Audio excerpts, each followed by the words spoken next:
3, 2, 1. Happy New Year, Tom Papa! See how happy you get? Thank you for the gift. You're welcome. I've always wanted one of these. It's amazing. Not really. It is. It's a. I got two things that I really don't want today. One was herpes. No. One was Yeezys. You'll love them. Jamie thinks I'll love. He got me the wrong pair, and I said, "Take these back. These are yours. You keep them." And he came back and brought me the right size. He insists. First, he brought me the wrong size. What's wrong with them? They're fucking preposterous. Let me see them. Look at them. If you were Brendan Schaub, they're the perfect thing because they're in. This looks like something from the 90s. Yeah. Like some kind of shoe from the 90s.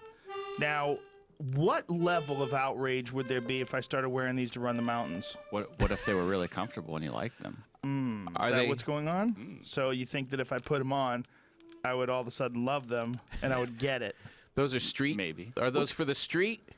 Does he have like a bird heel where you have like a extra hook in the back of the heel? Yeah. Like why does it go like a normal heel? Like here's a normal heel.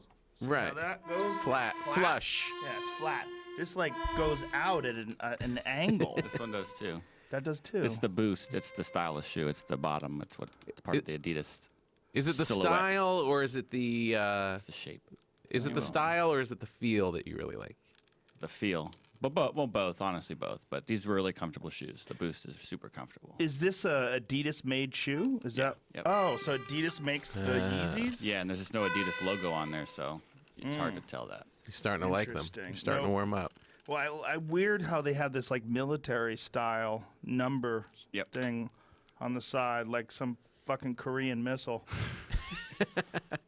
Like, what is that? I couldn't tell you what it stands for. I've seen multiple things. It could just be supply, or it could be could be an acronym for something. I don't know. Yeah, they look like they're from the 90s. It does, right? Enjoy them. Enjoy them. Thank you, sir. Why an accordion? Like, what is? Are you a monkey? No, the guy who has the accordion. The monkey dances. The monkey dances, and I love the sound of the accordion. And I just, I saw it, and I just wanted to bring something to the new studio. You like how you have a lot of weird shit here. And this is weird. That somebody loved this sound so much that they decided, let's make an instrument out of it. Yeah, are there like real complicated ones of those? Or like Big. Do people play them in orchestras and shit? No, I don't think they ever made it into the orchestra. So it's never been like a really respected piece of musical instrument? Zydeco, New Orleans, buckwheat Zydeco. You ever hear that guy? Sure, yeah. Yeah, that like polka, a lot of Do Polish you remember polka. Zamfir, master of the pan flute? Of course. What happened to that poor bastard? Like, he had a whole marketing team behind him. They're like, dude, no one's done this. No one's done this, but we're going to do this. Master of the pan flute, DVD, CDs, VHS tapes. We're going to sell it all. There's literally no competition. There's nothing. You can do this. You're Zamfir. He's the Tony Hawk of the pan flute, right? Like, here he is. Give me some volume on this guy. His hauntingly beautiful music in movies, on radio and TV. Look at the chest hair. He's And the sold chain, over 20 gold million chain. records round the world. 20 million records. His What? name is Zamfir. Zamfir.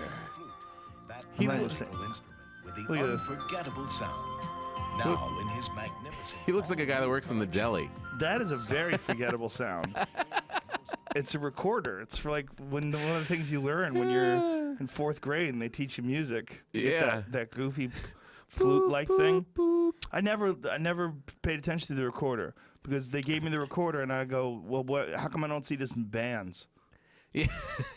Get the fuck out of here. I'm not going to spend some time learning an instrument that no one plays. You had to, though, and you had to carry it in your sock. Don't you remember? You had to put it in your sock. They didn't even have cases. They just give you get an old tube sock from your dad and put it in there. That's right. Yeah, no one makes a case for the fucking recorder. No, you have to put it in your dad's sock. And it didn't make any sense either that it was, he's got it. He This plays is Jethro it. Tull. But he plays a flute, right? Yeah. Well, it said pan flute when I typed it in, but it's just a flute, rock flute. Well, he's a bad motherfucker. Yeah, Jethro Tull's.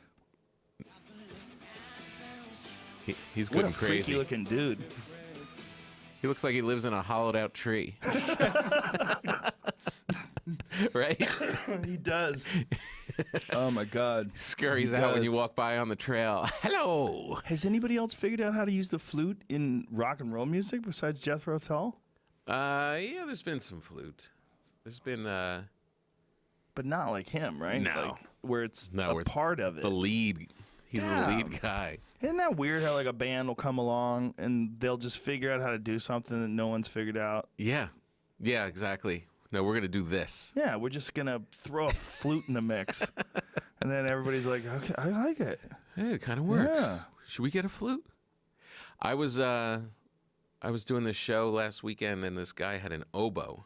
He was like the in San Francisco. He's one of the oboists in the world. And he's playing this instrument. It's very melancholy, just beautiful. But it really was occurring to me, like, why? Who built this? Who thought this sound was so important? When? That they Yeah. decided we're going to make an instrument so we can recreate this feeling and this sound for all those instruments in the Boy, if you gave me a pen and a paper and told me to draw an oboe, I'd be fucked. Yeah, it's not what I thought it was. I was like, oh yeah. Before you pull up a picture of it, let me think of what it looks like. Well, I want to think, and I'm thinking of a trombone. I'm thinking of a thing No. but it's definitely not I that. thought it was way bigger. Yeah, Well, okay, pull it up. Let me see what the oboe is. straight up. Oh, it looks like a flute. Yeah, it's straight. It looks almost like a clarinet. Oh, yeah, a clarinet. That's what I'm thinking, not a flute. That looks more Wow, clarinet. that looks pretty badass. Oboe and pop. That's in Waterworld? I don't know. Not the movie, right? That's not You know a what's good fucked example. up? Waterworld's a terrible movie.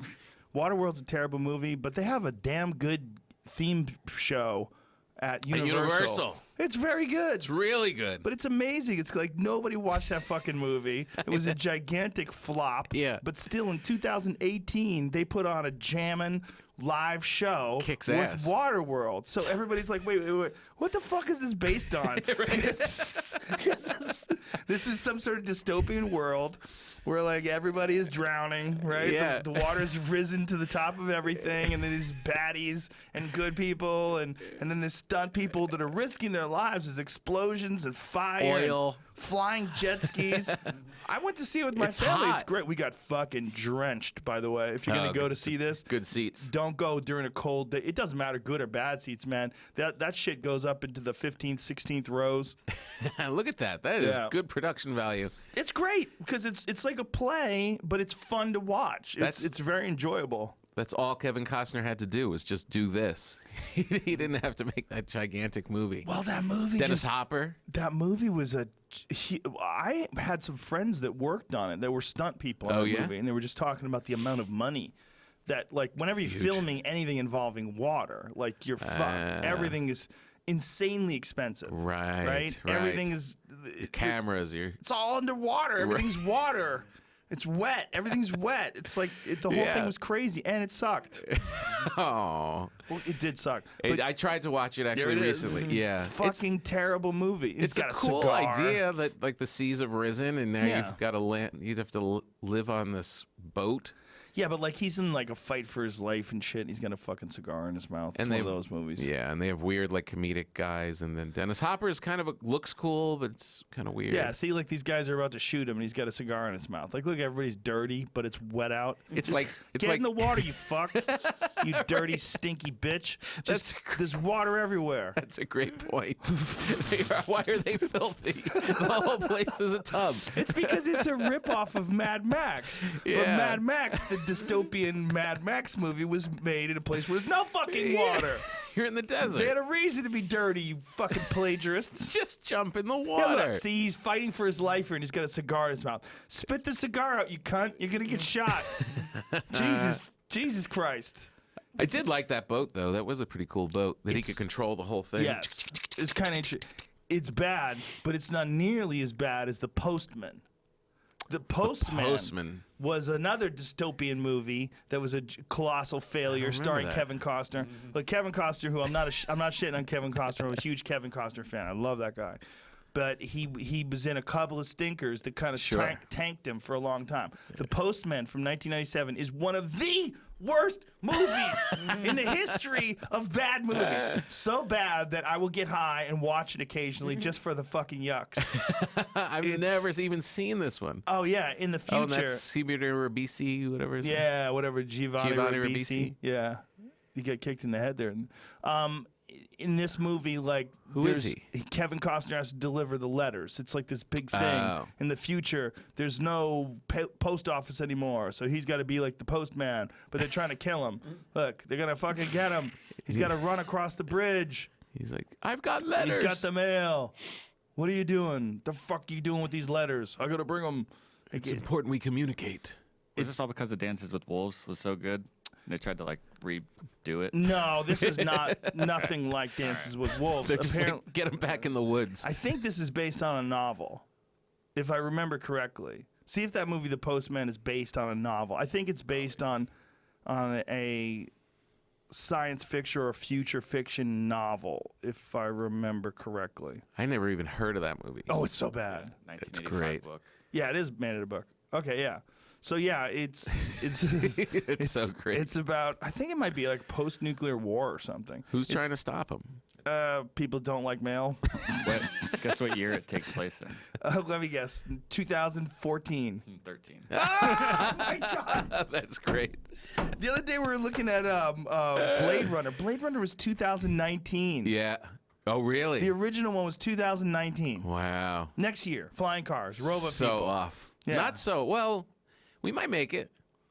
We're going fast. The thing is, whatever does happen will happen so fast. We'll wish for something like Blade Runner, where there's some sort of intermediate world where the technology and the people coexist. Right.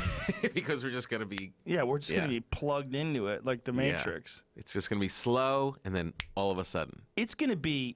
Just if you go back to 1994, which is essentially when most people started logging on to You've Got Mail, right? Yeah. That's 24 years ago. Okay, that's not a long time. No. That's a tiny, brief little moment in human history, and in 24 years, the world's radically changed the way it gets information. Completely, right? Yeah. Now, go 24 years from now, it's probably going to be accelerated tenfold from that point. Like the moment artificial intelligence happens, the moment autonomous cars start happening, the moment the Boring Company actually has tunnels going through the bottom of L.A. And all of it's going to be fucking bananas. I had a guy from Tesla Energy at my house yesterday. Ooh. And they bought Solar City, so it's no longer this solar company. They're now Tesla Energy. Tesla Energy is now the car, the trucks, the batteries, the Powerwall generators, and the solar. And this guy comes in like he's from the future. Whoa. He is dressed like a future guy in this like black fitted thing. He's kind of like those shoes, but in white. And he just kind of comes in. He's really sharp and like really clear and just goes through the thing. It's probably on Adderall. And their thing is that they're going to put solar on the roofs, and then you have your power wall. You're still connected to the grid because you've got to. They have to for political reasons. But their whole thing, they want to create Tesla neighborhoods where everybody starts feeding off of each other. They're just completely autonomous Tesla neighborhoods. That's a good point what you just said, though, about that it's politically motivated. The reason why they have to stay on the grid. It's the only reason. It's the only reason. They don't need it. Yeah. But in order to get things passed that they can like have that big battery in your house, they wouldn't let that happen because that really would mean that you're completely cut off. And the politicians are like, no, well, that's not happening. Isn't that crazy? Because that's a more efficient way to do it. You're getting the power from the sun. It's cleaner, it's better for everybody, and yet they're still like, no, we want to keep these jobs. We want to keep this system. We want to slow down progress. We don't want everybody to have to radically readjust. Yeah. And the costs for energy are just going up so quickly that in like 3 years what you pay in Southern California is almost going to double. So it's 3 years, really? Yeah. Wow. Because they have to reach benchmarks by 2020. Did you see what Tesla did in Puerto Rico? No, what did he do? I remember him saying he was going to do this, and then there was no news coverage about it. But their whole infrastructure was wiped out during the hurricane, like completely. That old archaic electric shot. He had all these power walls. They're giant batteries about the size of the flag. And they just store all of this energy, like a year's worth of energy you can store. And they were about to be shipped to customers here in the U.S. who bought them, who want them in their house, as backup generators, basically.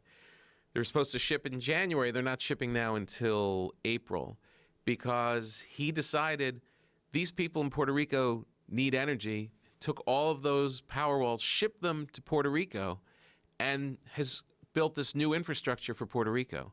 Hospitals are running on Tesla. Schools are running on Tesla. Neighborhoods are running on it. And it was this quiet little story. Like this is a kick-ass company that went in and literally is saving this island. Listen, fuck Oprah. We need Elon Musk to run for president. I'm tired of people saying Oprah. The last couple of days have been hell for me. Crazy. I love Oprah. Don't get me wrong. I think she's a wonderful woman. I think she's a powerful force of good and positive energy. But you ain't no Elon. But she also brought us Dr. Oz and The Secret. We have to remember what this lady has done. She has to be held accountable. I forgive her, but I mean, cut the shit. The Secret is a particularly egregious offense. What, you don't believe? You don't believe? Oh, believe? Believe? I want to be rich. I am rich. I imagine myself flying. I can fly.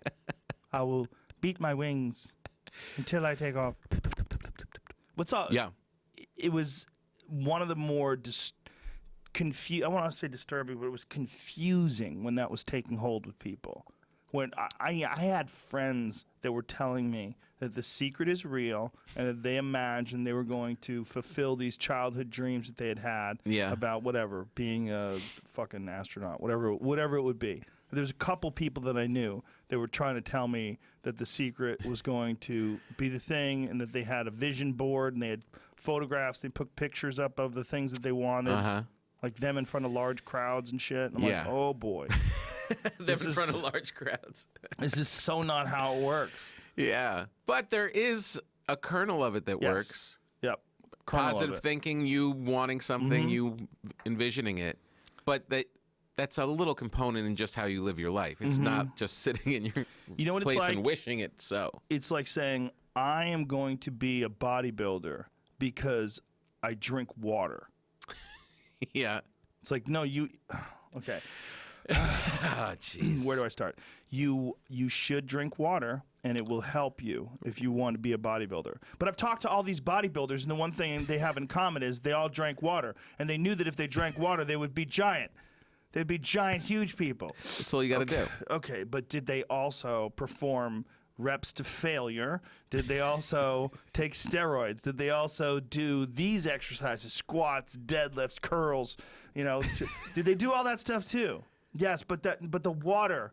Why aren't you a believer? This is what it's like. It's because they're saying like, no, these people, they believe that they can do these things. Yeah. They had this vision and they focused on this vision and it came to fruition. Yeah. Okay. You know what they also did? They also busted their fucking ass and got lucky and were in a business or career that they had some talent in and figured out what that career is and figured out how to navigate the very weird waters of social interaction and skill acquisition and success and failure and how luck. to learn from your and luck. Yeah, that's the big problem is you're dealing with complete a sampling bias. You're only asking people that are in the mansions. Tom Papa, how did you do it? I mean, I see you here. You have this place. It's as big as the White House. You have a giant lawn. Did you always know this was going to be your reality? I saw it and I just put it on my vision board. Obviously, it doesn't stick around. It became a fad because all these people at some point had to take the board down. Well, and unfortunately, some people died. Because there was a story I was reading about Oprah, unfortunately, where this woman had terminal cancer, and she had stage 3 breast cancer, and just decided that through The Secret she was going to imagine herself a healthy person. Yeah. And then she eventually wound up dying from it because she didn't get treatment. Yeah, I know. Yeah, I know. I mean, she stopped she stopped conventional medical treatment. But what part of, so how far do you go with positive thinking? Because I see you as a fella that has goals, and I would think positive thinking plays into your life. Well, what does that even mean, really? Like, do I think positive? I think in a positive way. Mm-hmm. I try to be positive. Mm-hmm. I try, but when you're trying to accomplish something, whether you're trying to, get better at something, like say if you're playing a game, like what if let's say golf, like say you take up golf and you want to be a really good golfer. Like you start thinking about golf, like how do I get better at golf? You have to learn. You have to pay attention to instructional videos. You have to maybe seek out coaching. You have to play some games and lose. You have to choke under pressure. You have to examine the mental game. Like, what is wrong with my mental process when I approach a shot? What is wrong with this? What is wrong with that? And then become obsessed with the idea of succeeding in that. Yeah. And I think that can apply to everything. So, yeah, I mean, I certainly believe in positive thinking. Yeah. But that was like mystic nonsense. No, that tips over, and it discounts all the other stuff that you have to do. Yeah. There's something to the law of attraction. But it is one component to this gigantic sort of spectrum of factors that have to be taken into consideration when you're trying to succeed at something. Yeah. Positive thinking is one of them. Yeah. But it's also the understanding of how to eliminate laziness, how to discipline yourself, how to write down goals, how to make incremental steps towards improvement, how to recognize failure as not just the end of all your hard work, but in fact the beginning of a new breakthrough, because you understand like how to never do this the wrong way again, and the consequences of doing things wrong. It's like there's a lot of factors in getting better and succeeding at things. Yeah. And they boiled it down to the easiest one, which is dreaming. Right. Right, exactly. And that's why it's sold. But Oprah sold it. I mean, she was one of the big ones, man. She was all in. She was fucking 50 years old at the time. I mean, this is not a young woman who is selling this. How old is Oprah now? 75. 89? No, she just ran a marathon in 4 hours. Did she really? She's 67? 63. So she ran a marathon? Yeah, so let's think of when The Secret came out. I want to say that was like 2006-ish. 2004. 2006. Nice. Okay. So 12 years ago, she was 50 years old. How the fuck do you not know when you're 50 years old and worth $1 billion that that's not how it works? That it's hocus pocus. Yeah, it's not hocus pocus. Yeah. And to sell that to people is crazy. And that's a book that sold, I think I was reading it sold somewhere in the neighborhood of 20 million copies. Wow. Is that what it says? Yeah. Jeez. That's crazy. Well, you want an easy way. You want something that's easy. Everybody wants, you're in trouble, you're feeling whatever, and they want something to come and help me. I mean, that's where religion comes from. It's just, please. There's that thing inside of us is like, I want to believe. If I believe, is that enough? It is a lot like that. Yeah. There was one of Trump's spiritual advisors was he's got some spiritual advisor, some woman who was telling people to send her money. There was send her money for January. There was some whole article about it, but it's basically essentially the same thing. It's like the idea is that, what is she saying? Donald Trump's spiritual advisor, Paula White, suggests people send her their January salary or face consequences from God. No. Is that true? She's attractive, too, which is interesting. Is that true? Yeah, look at her. Bam. I'll give you money. What do I got to do? All right, I'll do it. What I got to do, Paula? How much do you need? I don't know if that's a good picture. Maybe she just looks good when she's screaming. Yeah, she looks good. But I would love for the day where there's some real powerful spiritual individual who doesn't ask for money. Well, that's not even a real powerful or spiritual individual. That's a huckster. I know. That's what I mean. Like, it would be so great if so you listen to some people, like I was doing some gig and there was this black preacher and he was out on stage and he's talking and it was like he's really entertaining. Yeah. And he had a couple nice things that he was saying. And then, please send me your money. And it was just like, imagine if a guy showed up Well, there is. There's Who? plenty of those people on Instagram. who don't ask for dough. Yeah, they're not. They're just trying to get. Okay, like Gary Vee, for instance. Gary Vee's whole thing is about hustling. Gary Vee's like the anti-secret. He's anti the secret. And when you look at like what Gary Vee does, Gary Vee is all about. I was sick for several days. So, I was fighting something all criticized my last coughing. week. Yeah, I think I got the flu. I got the flu. I thought I had it. Like I left here. I'm diverting. But let me just get back to this Gary Vee thing. Okay. But with guys But like I him, do want to talk colds. I was gonna say, he sells books, so I don't know if he's the best example. he sells books. Yeah. Yeah, but Okay. but he's not asking for money. Right. Okay. I mean, he's actually a guy he's experienced some success as an entrepreneur. And I listen to people. How do I say this without being mean? There's a lot of people that are giving advice online because people react well to it, because they're giving advice because when they give advice, people respond to it and they say this is amazing, and they'll like it, and they'll give them positive feedback and love. But their advice is at least a certain percent of it is just nonsense. They're just talking. Right. They're just trying to say things they've heard before, or they're trying to somehow or another put together a sentence that sounds like it'll get some likes. Yeah. You know what I mean? Yeah. There's a You lot just of gotta that. believe, guys. You just gotta surround yourself with positive people. See, Chris D'Elia makes fun of those people in a hilarious way. He's great at it. Is he? But yeah, he's About comedians who do it? Oh, just not just comedians who do it, but just people who do it. Right. But here's the thing: sometimes people will say things that are real and Yeah. that are really inspirational. Yes. And that's great too. It's just knowing horseshit. Yes. You got to know horseshit. Yeah. And a lot of people don't know where the horseshit is.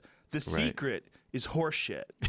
Yeah. See, that's the problem. Gary Vee is inspirational and motivational. I guarantee you there's a lot of people out there that have done things in their life that they might not have done because of Gary Vee. Because Right. he's a hustler, because he's really got a lot of energy, and he's like, just fucking put down your phone, go out there and get things done. Sleep an hour less. Sleep a fucking hour less. And he'll just tell you, like, do this, sell that, go. And he gives you practical advice about how to get started and get things done.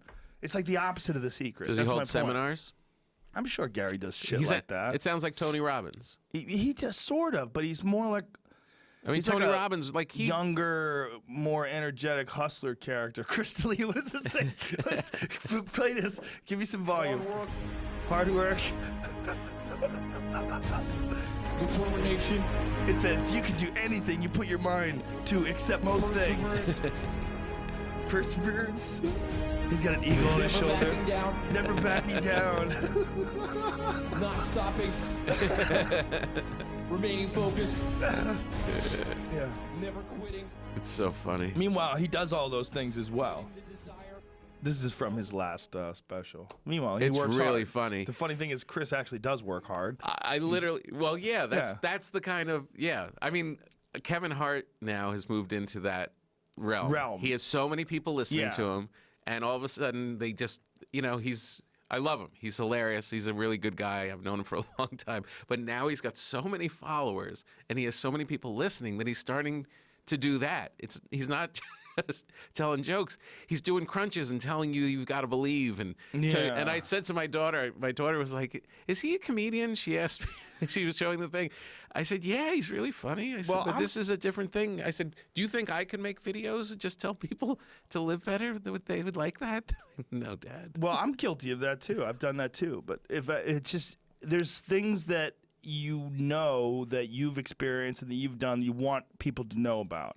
But it's not everything I say. The problem with some Well, that's people, the it's key. all day you're inspiring people. That's all you fucking do. Right. All you do. Right. All you do is give out advice. Yeah. That's it. What do you do? Yeah. Do you just advice give? No, That's it. there's a thing about Kevin. There's a thing about you that you watch somebody, they're interesting, you like them, and they're getting shit done. And you're like, I'll take advice from this guy. I'll hear what he has to say.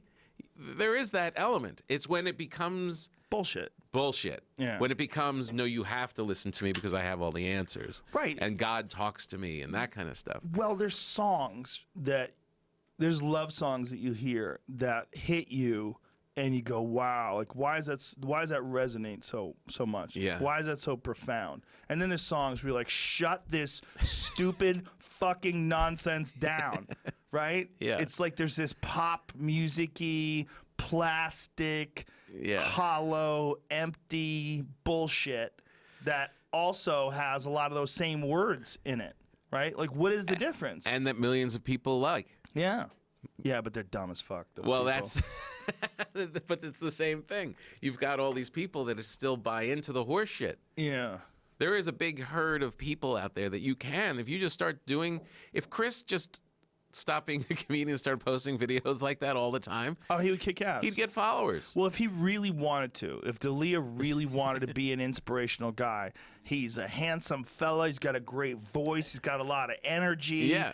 He's he's dynamic. He could do that. He's fit. Yep. He could do something like that if he wanted Yeah. to. Kevin, the same thing. The thing is, though, Chris can do other things. Mm-hmm. A lot of these inspirational fucks, they really can't do things. Right. They're not doing anything. Right. They're not producing any great works. Yeah. They're not doing any interesting art. They're not creating any interesting music. They're not making any funny comedy. Right. What they're doing is just trying to, like, there's a lot of people out there that don't think they can do it, but you can. It's in you. It's a flower that must be watered with the love of the gods. And like, Yeah. oh, you cunts. There's so many of them. They're overwhelming. They are. But so their business is not getting money from you necessarily. Their business is in you paying attention to them, and then as you pay attention to them and to their social media page grows, and then they can do like speeches at these.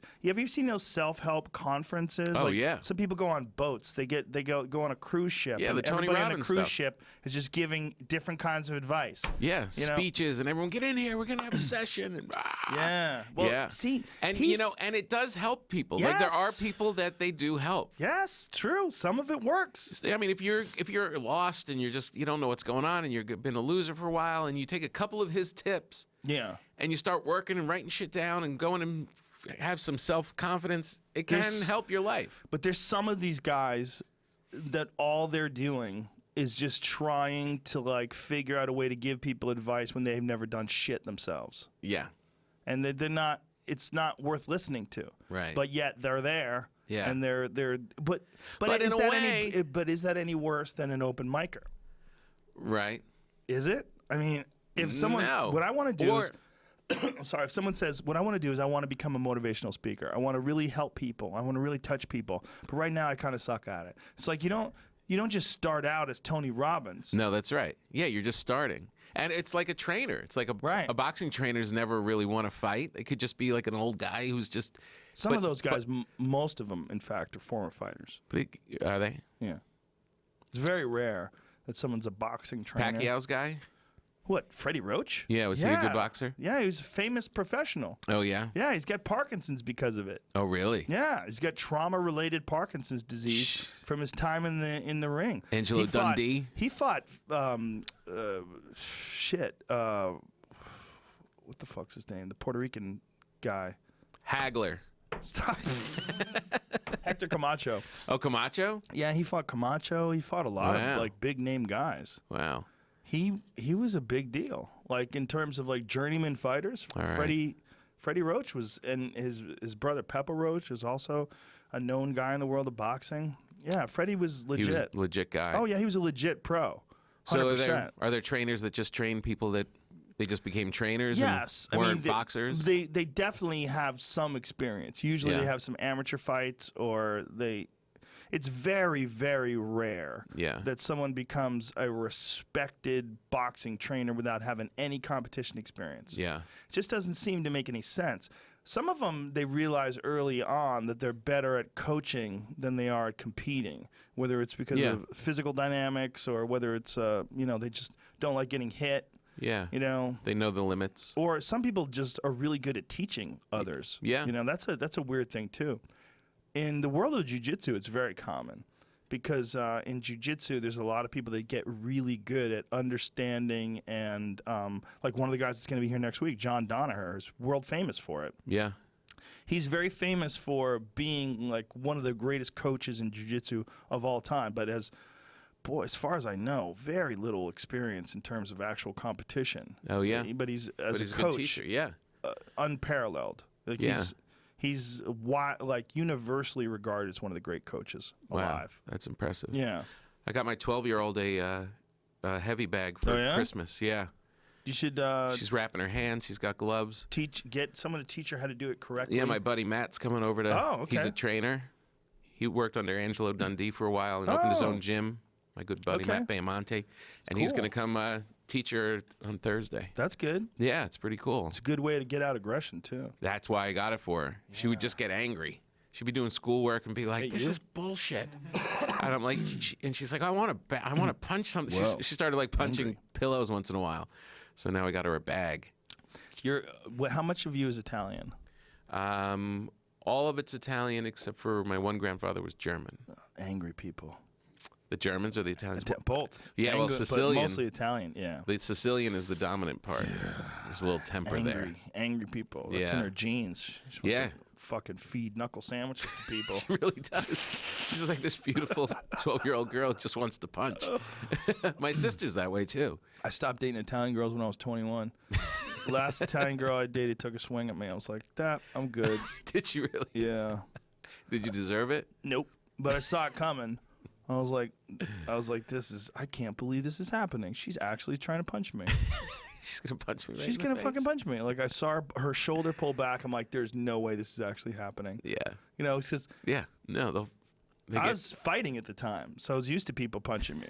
So as she's pulling her shoulder back, I'm like, this can't be really happening. I don't believe this is happening. Oh my God, it's happening. And I had to tuck under.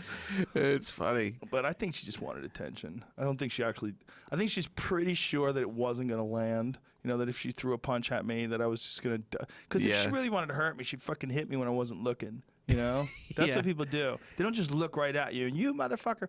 But then again, Yeah. when people are in the height of some sort of fucking Sicilian love rage. Right, exactly. You don't want to mess with that. Yeah. The No. screaming and the yelling and the throwing things around. That's also very East Coast. Oh, yeah. I've talked about this ad nauseum, but I really believe that that's the echoes of those fucking barbarians that came over on boats from Europe Yeah. and didn't even know what America looked like. No. They didn't even have a photo to look at, and these fucking cave people Nothing. just pulled up on rafts and started fucking immediately. They started baking bread, rolling up pasta, and banging each Hey, other. I got bread for both of you. You brought. Oh, you do. You have two loaves. You're an animal. Tom Papa. There you you're go. A god amongst men. There you go. This is for you. Do you I eat feel the bad. bread, I've never Jamie? given you the bread. I never gave Jamie the bread. I'm like, he's probably going to appreciate it more. How long will this stay good? Because Sunday's my cheat day.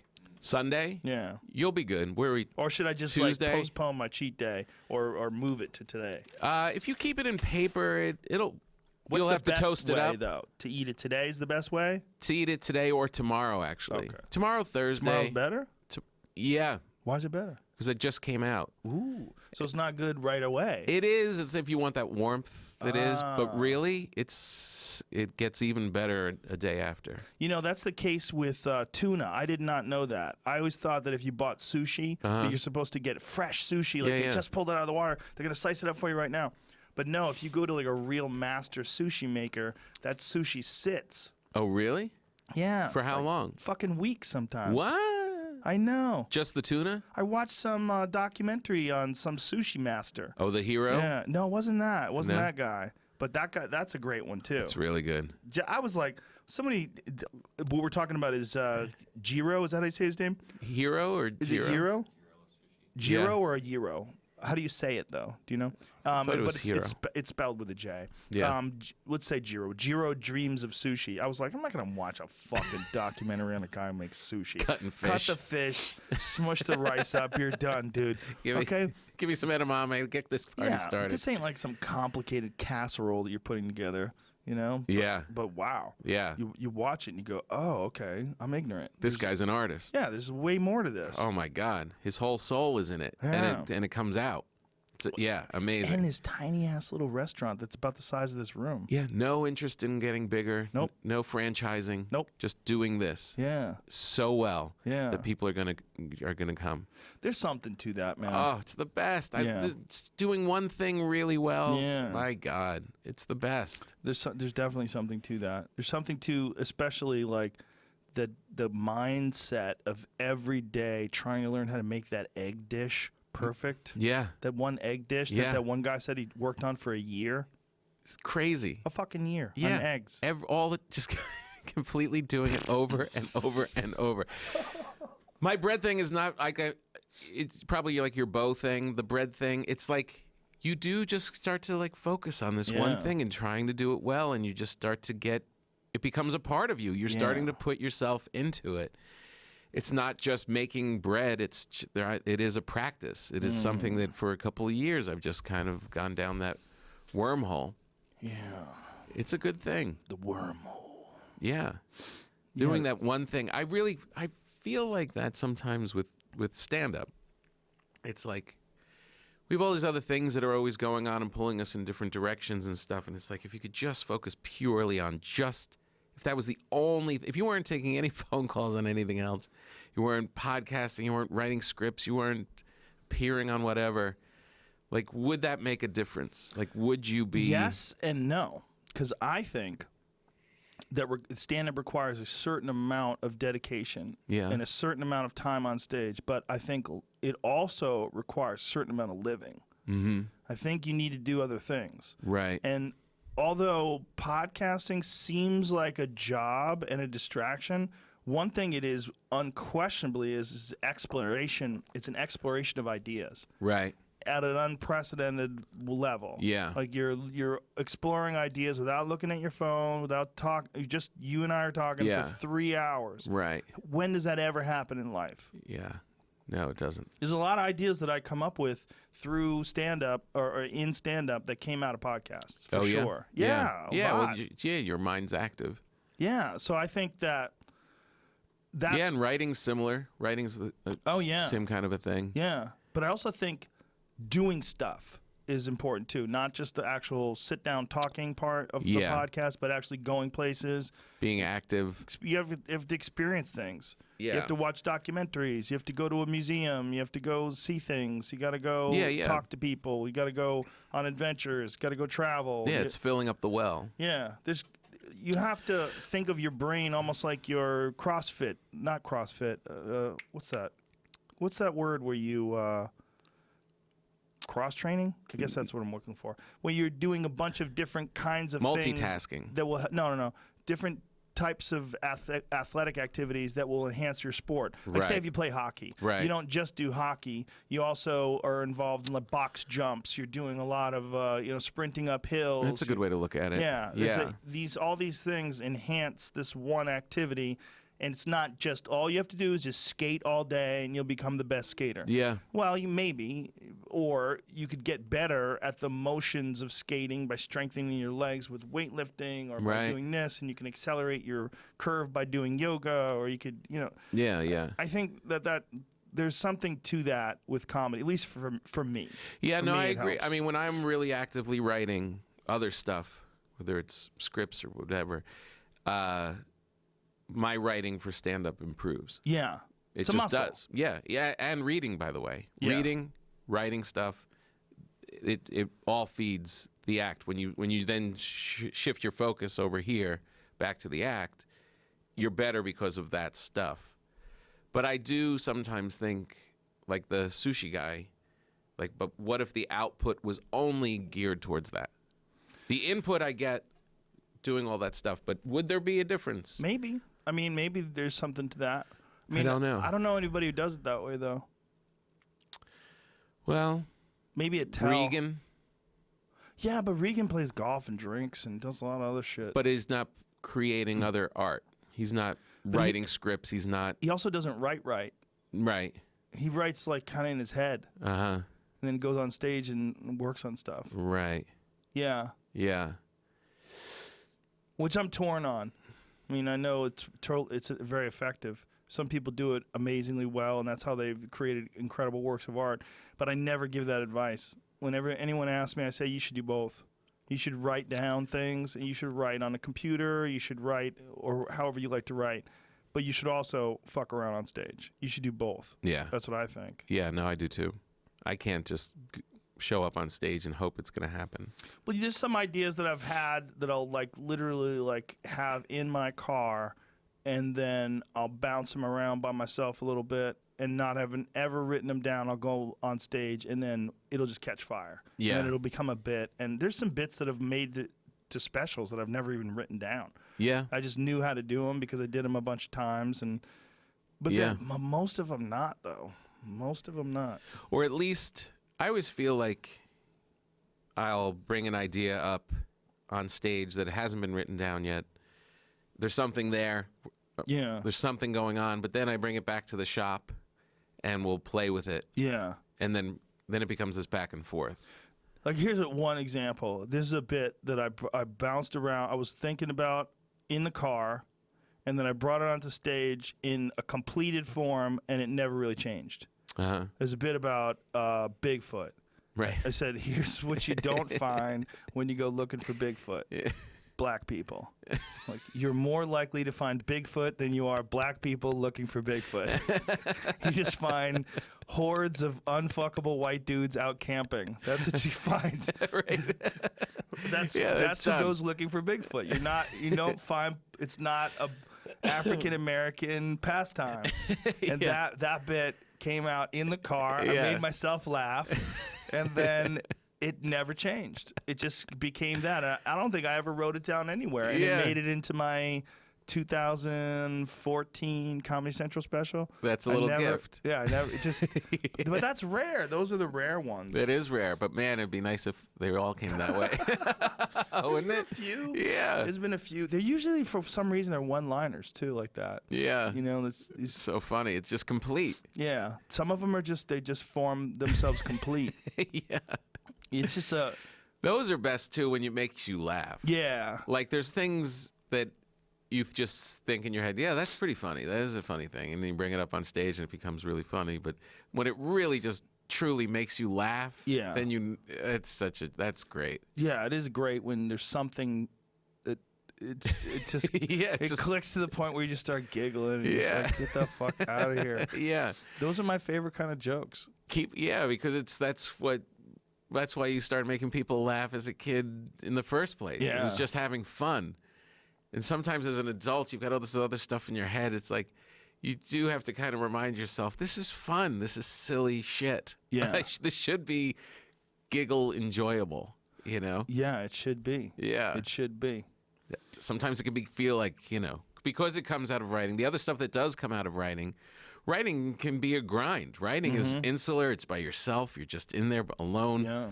doing it. It's not this joyful place most of the time. You're not writing like But it's not painful. See, that's not my painful, but it is a practice that is different than just being with your buddies talking about Bigfoot. yes. You Yeah. know? Yeah, those are the fun ones, right? The Bigfoot ones are the ones that come out of nowhere with no effort and they kill, and you're Yeah. like, I got this for free. Hey, yeah. Yay. It's like you got some crazy skateboard that you're not worried about damaging Yeah, because you didn't work on it for 100 years. Yeah.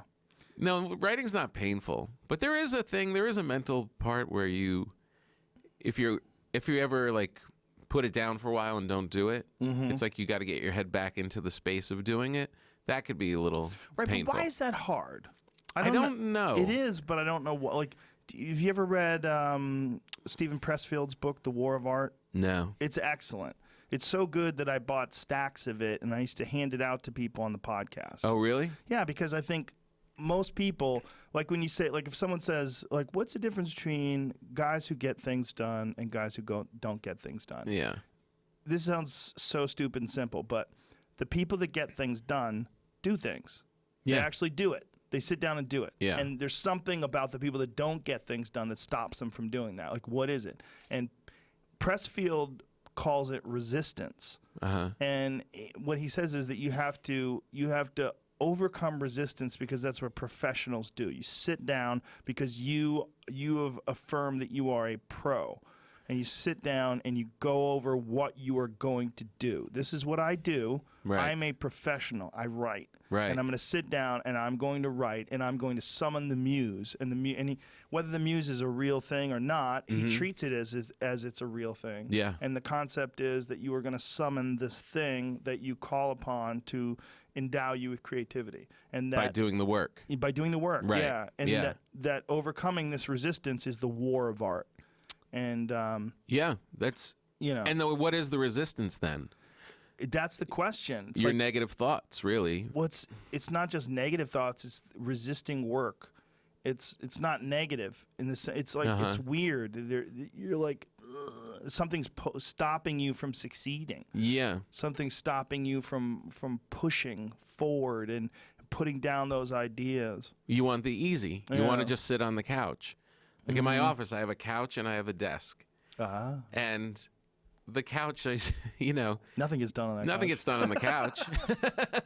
Really. It's about sitting there. There was this great quote from this Israeli writer who every time I say the quote, I always forget what his name was, and I should know it because I use the quote so often. But he says that writing, the job of being a writer is the same as being a shopkeeper. And it's your job to go and open the shop every day. Yes. And some days nothing happens. Some day you're just sitting in the shop like an idiot behind the desk and nobody's there. And then some days the shop is buzzing with action and activity and people in and out and stuff is happening. But all of those days when it's really busy and active does not happen unless you open the shop every day. Yeah. That's such an easy way for my brain to kind of think of it. That's a brilliant way of putting it. Just go and sit down at the place where you do the work and start doing the work. It may not be great. That's not up to you Yeah. if it's going to be great. It's up to you whether or not you sit down and start working. Have you ever read Stephen King's on writing? Yeah. That's great. That was a good one. Those are my two go-to books Yeah. when I'm feeling like I need something to recharge. That would be a good one to fortitude. go back to and Yeah. read. I read that once, like a long time ago. And his just thing of you just, like what you're saying, you just have to do it. You just have to do it. He's right. I mean, there's days that I'll go and I'll write for fucking hours and literally get nothing out of it. There's nothing there. Nothing. Nothing. It's all bullshit. And then, Nothing. and if you judged yourself by that, you'd go like, God, I'm a fucking terrible writer. Yeah. Like, this I is- know. You're like, everything wow, I is- stink. And then one day, you'll just sit down, and then you have your next 10 minutes. You're like, oh boy, there's something Yeah. here. I got something here. I got sparks. Yeah, because Ooh, you I'm showed up. Speaking of sparks, did you hear about this fucking bird that they found that starts fires? No. They found a hawk that picks up burning embers and sticks that are on fire and flies them across rivers and creeks to start the fires on the other side so that it could force game animals to run away. Wow, brilliant. Look at this. Birds of prey are starting fires deliberately. Oh, man. Kites and falcons. I didn't know kite was a bird. Kites and falcons are intentionally dropping smoldering twigs to smoke out mice and insects in Australia. Jesus Christ.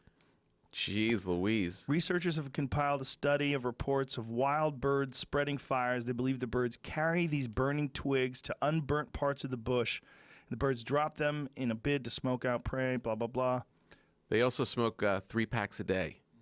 What does it say? The researchers said birds Bird could joke. be the third force capable of starting bushfires. That's incredible. It's clever. Yeah, they're so irresponsible, these fucks.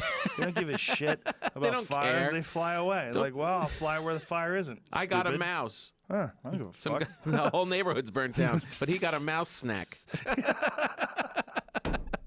Jeez. They're such assholes. What douchebags. Did you see that chicken that the researchers created that accidentally, somehow or another, through when they put it together, it had the face of a dinosaur? Have you seen this? No. Yeah. See if you can find that. what do you on mean? It's on my Twitter. That they made? They made a chicken? I don't know what the fuck They they crossbred did. it? I briefly read the article. I'm like, these motherfuckers. And then I ran away. But You got scared. It's got the face. This chicken has the face of a fucking dinosaur. It's got teeth. It's a chicken with a dinosaur's face. So who got the dinosaur stuff? Here, pull it up. Who got the dinosaur Here DNA it and is. put it in? That. Oh, no. Chicken grows face of a dinosaur. What?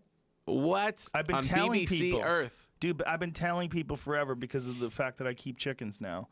Chickens are fucking monsters. They're monsters. They have good eggs, though. They do have good eggs, but we have this idea of them as being these cute little, cuddly little fluffy things that lay eggs and just peck around. No, they're fucking monsters. Pull up the top of the article, Jamie. Go to the top of it and make it larger so I could read it there. So what it says, blah, blah, blah, group of dinosaurs, the idea, keep going.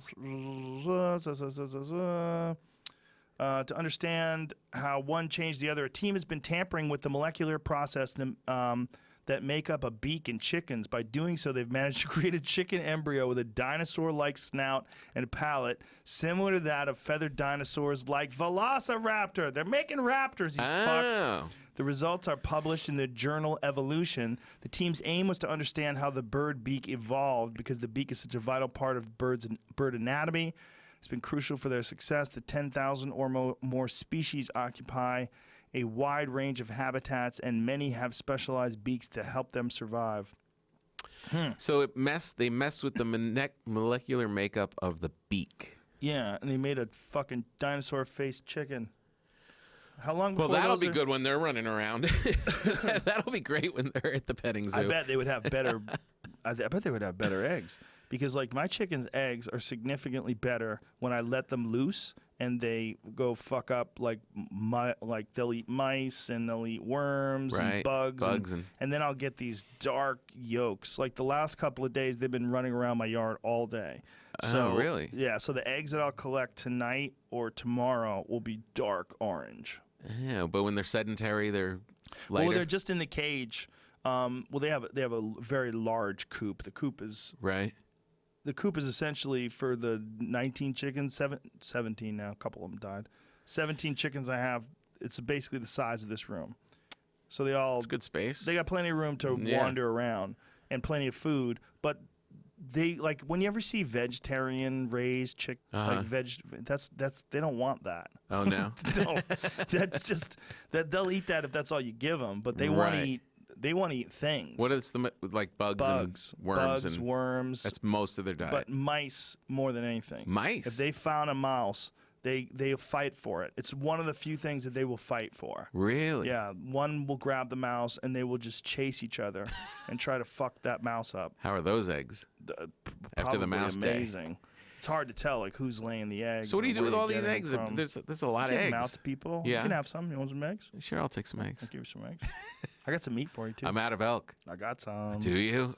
I really started to crave I got it. 2 this year.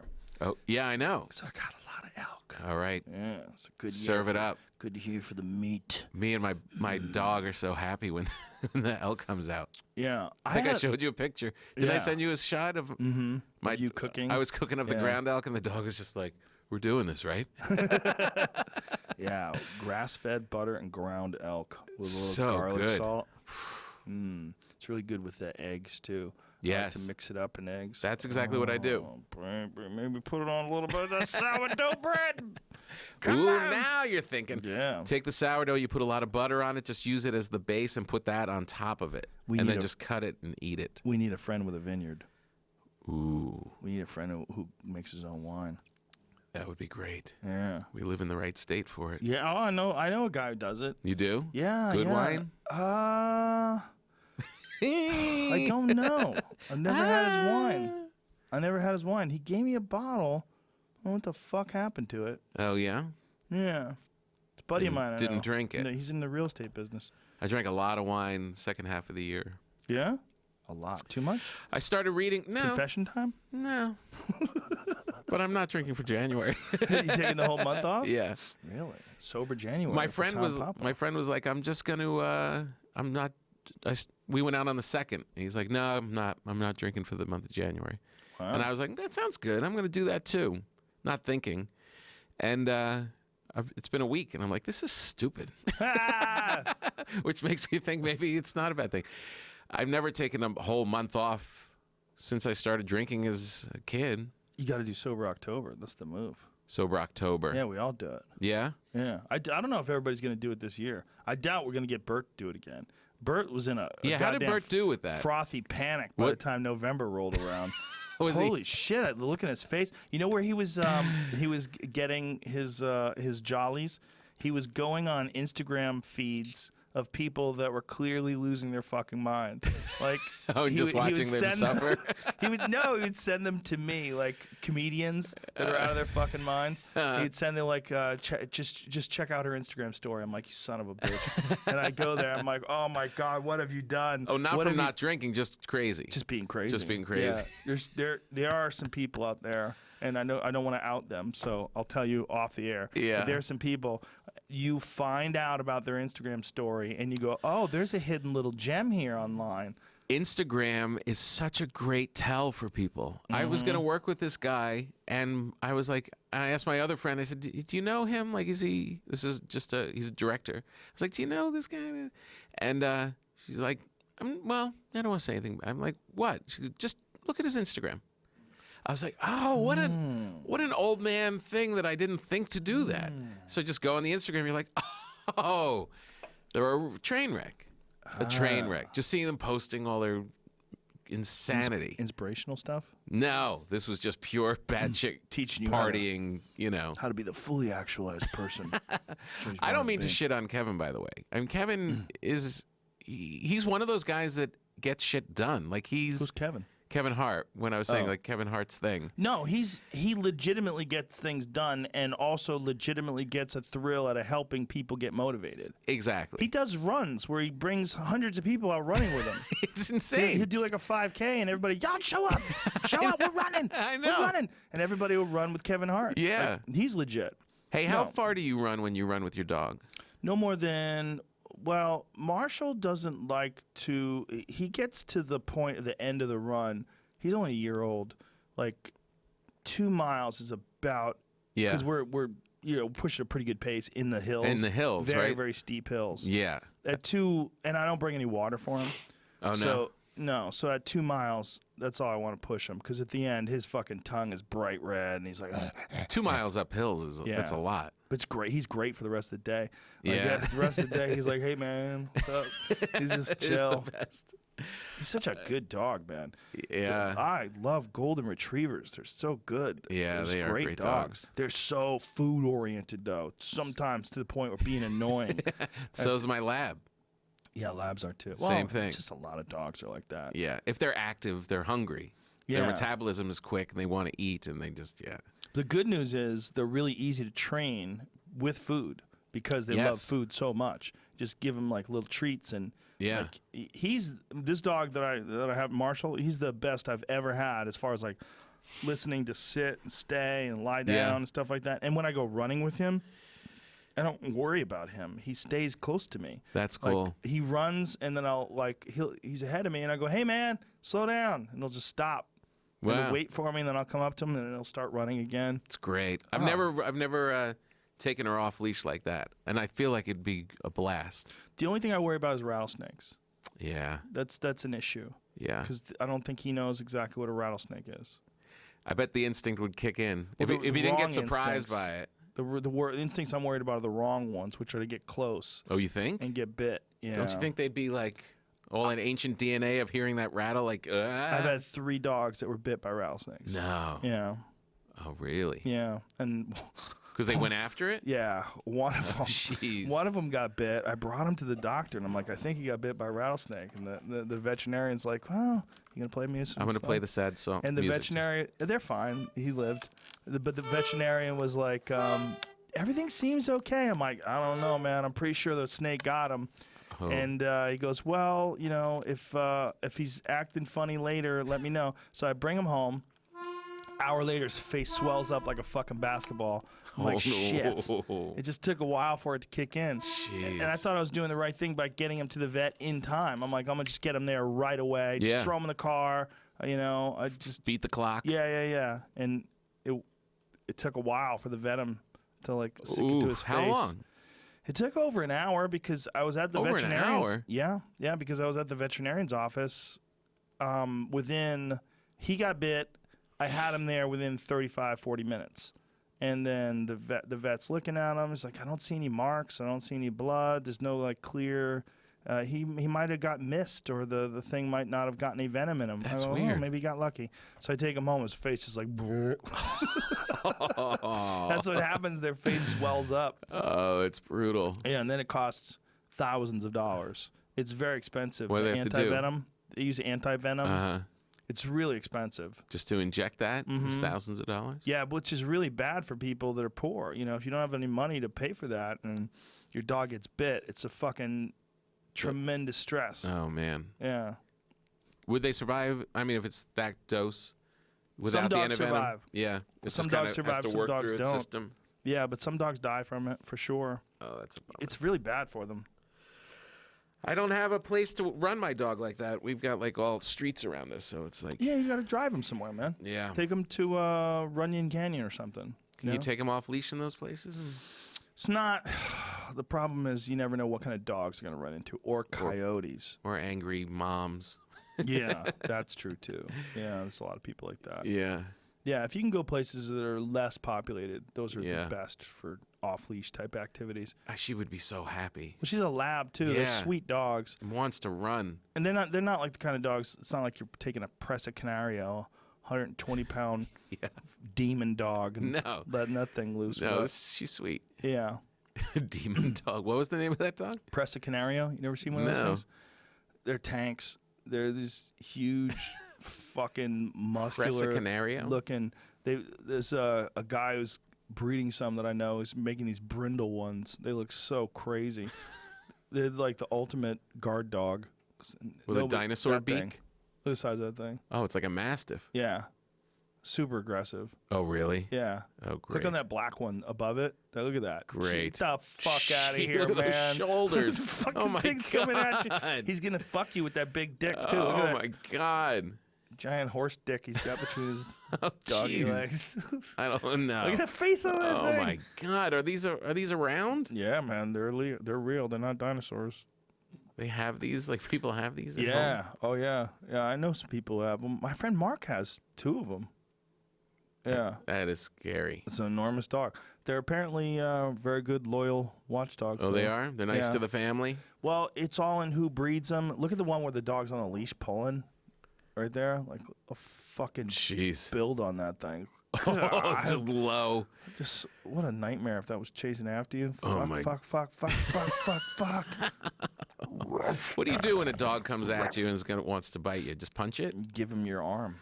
Just give him your If arm? you know a dog's gonna attack you, if you know for sure, if you have the time, Yeah. you feed him your arm and stab the shit out of him while he's grabbing your arm. You're fucking right in the neck. Oh, yeah? What if you don't have a weapon? You're fucked. Why don't you carry a weapon? You should have a weapon always. I should always have a weapon. Yes, you never know when you're gonna be attacked by Do you a have dog. a weapon? Oh, really? Nice. Never know. I see. I told you carry a lot Never of shit know. Get attacked by a goddamn dog. with you. That's a dog knife. You never know. Nice. Coyotes, mountain lions. I was. What do you do when you fly? You got to put it in your bag. Your teeth like a pirate. They don't even check. TSA pre. No, I don't bring it with me when I travel. I just was opening boxes today. I'm only kidding. Oh, you don't carry that all the time? I'm an asshole. I had to open boxes. A lot of people do. Don't you think there's a lot of people out there next to you at the 7-Eleven that have Yeah. they're carrying shit? Oh, yeah. I Right? know a guy who used to carry a gun on his ankle. He might still do it. I don't want to say his name, but he was a guy who used to fight for the UFC. He carried a gun on, and he's huge. He's a giant man. Right. He carried a gun on his ankle. He carried one in the small of his back. He carried a knife in his front pocket on both sides. He had 2 knives that he carried all the time, and he carried a shoulder holster. Just to go to the store? Everywhere he went. My Everywhere God. he went, he was locked and loaded. Like he was the wrong guy to fuck with in every single possible way. 260 pounds, enormous, trained black belt, Jeez. UFC champion, loaded to the Just- hilt, carrying knives and guns all over his persona. Oh my! The cool part about that, which I always like in the movies, is when you're done with your day and you're just unloading all that stuff on your dresser. You know, when you're clank, clank, clank. Taking the strap off, taking that thing off. That always seems. I love that part of being a man, of just having all the stuff you got to unload. To then go to like beyond keys and wallet to be like gun, machete, other Brass gun. knuckles. Yeah, right, exactly. Does anybody carry brass knuckles anymore? Are those out? They mustn't. Maybe. Yeah, why not? Yeah, it's not a thing anymore. It's Yeah. not like I wonder if those are legal. that was something you'd hear about when we were kids. Yeah. Oh, they got brass knuckles. I guess because Bugs Bunny had them.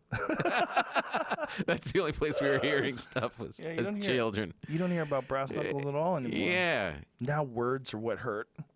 Get you some brass knuckles, see? People hurt with words. Words are violence. Give me some brass knuckles, see? Yeah, the old days, Shane. Yeah, the old Yeah. days, see? Why'd they talk like that back then, Shane? Because that's the way it spoke back then, see? You had that coffee just sitting there for the longest time. It's still You hot. didn't pour it. No, I had a bunch. You had a little bit of it. Yeah, I love coffee. You do. Mm-hmm. Addicted. Brennan Schaub told me that he drinks 12 cups of coffee a day and that he's been throwing up a lot lately. And it's because of the coffee. Because of all the apparently. acid in his stomach, yeah. But does coffee give you acid? Is that what it does? Yeah, it's acidic, Yeah. Put in the beans. All I that jazz? guess. And that fucks with your stomach? Yeah. If you're drinking how many? 12? 12? Apparently, yeah. He was drinking 12 cups of coffee a day. Yeah, that's an You gonna addiction. play some music for him? Oh. For his stomach? That's a big time addiction. 12 cups a day can make you throw up. Coffee is highly acidic, and it can stimulate the secretion of gastric acids. Decaffeinated coffee has been shown to increase acidity to a greater degree than either regular coffee or caffeine alone.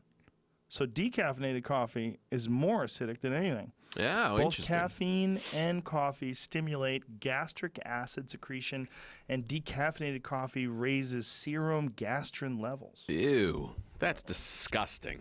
That Back can't to be your good. wine guy. Yeah. Let's find a guy. Yeah. Let's hook up with a well, guy. I do know one guy, Maynard. Maynard. Maynard Keenan from Tool. He's a friend of mine. He's actually Oh, yeah? in town. He has Oh. a vineyard. He has Where's- like a real vineyard in Arizona. That's right. It's not in California. He makes great wine. Oh yeah. Oh my God. Yeah. Well, he's an artist. He's a weird motherfucker. Super, super smart guy. Yeah. And makes wine the same way he makes music. Like they made a Tool album, and one of the songs was they wrote a song to the Fibonacci sequence. Uh huh. What did you just pull up?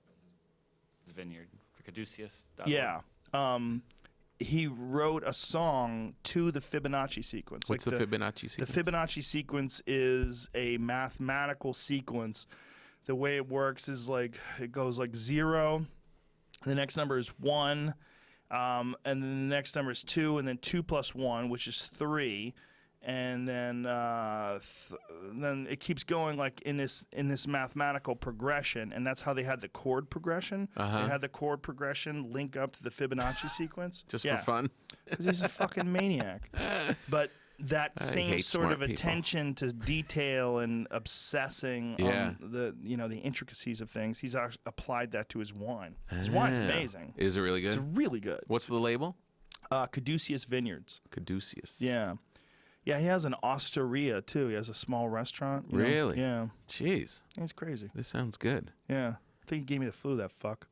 Oh, He's really? the guy. Oh, that's Yeah. where the flu came Hey, from? he told me he just got over the flu. I'm like, oh, Oh, you shithead. thanks. Because I was hanging out with him in Vegas, and I think that's right when I started to catch it. And then I had like a little bit of a cough, and then it got a little worse.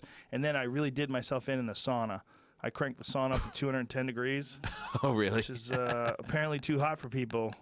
How how high you supposed to go? 176 to like 190s, apparently, Oh. what people like. And you went 220. I was at 210 for about an hour. Oh, jeez. Not an hour, but How long do you stay in there? 210 I was in 210 for at least 20 minutes. 15? 15 I don't, minutes? you know what? I don't know how long I did it at 210. How long are you 'cause I supposed opened to the door stay a in? bunch of times. To get the right benefits, you're supposed to 20 minutes at 176 degrees at least twice a week is like what they recommend. But Sounds if you can good. get to 4 times a week, Yeah. you're a lot better off.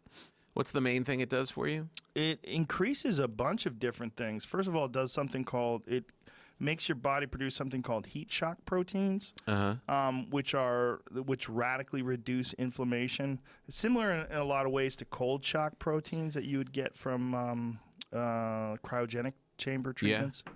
But Can I ask a question, which may be Sure. a dumb question, but why is inflammation? Why is anti-inflammatory? Why is it bad to be inflamed? Well, I mean, I know it sounds kind of. that's the root of almost all diseases. It is. Yeah, big cause of a lot. Well, that was one of the things about this study. I think it was a Norwegian study on the sauna. They showed a decrease in mortality, a 40% decrease in mortality amongst all causes from people that use the sauna, I think 3 times or 4 times a week. What? Yeah, meaning 40% decrease in stroke, heart attack, all these different various factors. And they think that that's attributed to the heat shock proteins. Dr. Rhonda Patrick, Really? yeah, she's the one who got me into it. She's a She's the frequent guest on the coolest. podcast and super genius. And She came to a clinical show of mine in San researcher. Francisco. Did she? Yeah. Oh, that's cool. Yeah. That's nice. She's the coolest. She's very cool.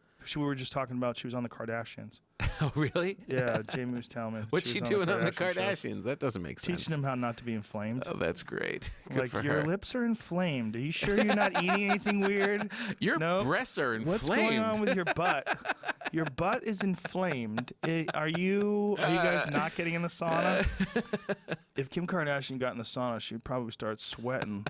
Like, like when you bathe something. Like if you have like a slow cook pork roast or something like that. You Just see all those, juicy. Those beads of juice come popping over the top of it. Just putting a tray under her to catch the drippings. Yeah, because you think about all The that squeezins. all that fat that they pull out of the sides and then suck into the butt, Oh. right? And they pump that stuff in the butt to make the butt extra big, and then you put that butt in the oven, and that'll just get juicy, right? That's good eatings. That's Nice. good eatings there. I'll tell you nice. what, that is some good eatings right there. Yeah, boil it down. So the heat proteins Heat shock proteins, yeah. Cytokines. help you with inflammation. Yes, it helps your body fight off inflammation, and So- it does it in a natural way instead of like non-steroidal anti-inflammatories like ibuprofen, things along those lines, which are really bad for your gut health. Really bad for your they say that ibuprofen should be taken rarely if ever. Really? Yeah, it's apparently terrible for your body, can cause strokes, and Oh, it also geez. is really bad for your gut flora. I had a buddy, my friend Cameron Haynes is a ultra marathon runner. He runs these crazy 200 plus miles and Yeah. these nutty fucking things. Those are And he was insane. taking ibuprofen on a daily basis, and For his got off joints of and it. stuff. Got off of it after he listened to the Rhonda Patrick podcast. Yeah. And all of his joint pain went away. And his joint pain was literally being caused. He thought it was being caused by all his running. It was being caused by his taking of the non-steroidal anti-inflammatories, which increased his body's inflammation levels. What? Yes, which is crazy because it damages your gut bacteria because it's fucking poison. He's taking 800 milligrams of this shit every day. Your body freaks Jeez. out. I was telling him, like, dude, you're significantly increasing your risk for stroke. And I sent him all these studies and findings on ibuprofen. Yeah. So he stops. He gets off of it. All of his joint pain goes away. No. Yeah, literally, it was So you're- causing joint pain, So how is your gut connected to inflammation. inflammation? Which is one of the reasons why people tell you not to eat bread. So why people tell you not to eat sugar, Right. refined carbohydrates cause inflammation. And one of the ways they cause it is Right. through the gut leakage. And when we say inflamed, what is inflamed? That's a good point. Let's pull that up in a way that I I can have an describe it. article right now that's about what look is at that. inflammation. What is inflammation? I'm sorry if you're going over stuff you No, always everything go over. you need to know about inflammation. Oh. Inflammation is a defense mechanism in the body. The immune system recognizes damaged cells. Oh, these fucking Oh, pop-ups. get out of there. You cunts with the pop-up Come ads. on. The immune system recognizes damaged cells, irritants, and pathogens, and it begins the healing process. When something harmful or irritating affects a part of your body, there's a biological response to try to remove it. The signs and symptoms of inflammation can be uncomfortable, but are to show that the body is trying to heal itself. So, if you're in a constant state of inflammation because you're constantly taking in foods that your body is reacting to in a very adverse way, that is what causes a lot of diseases in people. Yeah, and it also causes your body to you're feeding certain aspects of gut bacteria, that are just not healthy. And So the body is actually the same way they would fight a disease is fighting these foods that come in, exactly. or these medicines or whatever, Yes, these foreign things. Exactly. Oh, Exactly. A big thing with foods, a big thing with alcohol. You see people with puffy faces. Mm-hmm. Right? Yeah, they get like permanently puffed up. And they're just all fucking inflamed. Everything's inflamed. Their gut sticks out. Their gut's inflamed. And is it your cells? Is it your arteries? Like everything's just pull up the rest. Everything's just kind of go back to that puffed article, up with Jamie? fluid. Yeah. Okay. Chronic inflammation can eventually cause several diseases and conditions, including some cancers and rheumatoid arthritis. Infections, wounds, and any kind of tissue would not be able to heal itself without an inflammatory response. So inflammation is a part of the body's immune system. So what you're doing is you're in a constant state of damage when you're eating shitty food all the time. So if you're constantly eating sugar and drinking sodas and fucking corn syrup and all that horse shit, yeah. You're putting these weird chemicals in your body, and your body's freaking out. So they're not just making a distinction between inflammation that comes from like a bruising or an injury where your body's trying to heal itself versus something that's happening internally. Right. From your consumption of shitty foods. Right. But there's That's so crazy so that many you don't... inflammatory causing foods that people eat on a daily basis, and we just think of it as food. Yeah. Pizza's delicious, right? Yeah. Fucking full of inflammation causing bullshit. Why? It's well, first of all, cheeses. The bread, breads, which is unfortunately what you make. But I think that your bread is sourdough bread, which is different because sourdough bread apparently has less complex glutens in it. Because right? Yeah, I have friends that have gluten issues that can eat my bread. Not to excess, but it doesn't bother them the way they process bread. Yeah, bothers them. There's something about sourdough bread that it's different. No commercial yeast. Yeah, the gluten structure is a little weaker. Yeah. Well, there's a great documentary that I watched recently called "What's with Wheat," and it was all about how they changed wheat to make higher yield wheat, which you could grow more wheat in a shorter area and have a higher yield, and that the glutens in that wheat are much more dense and complex than the natural wheat that we used to eat 150 plus years ago. Right.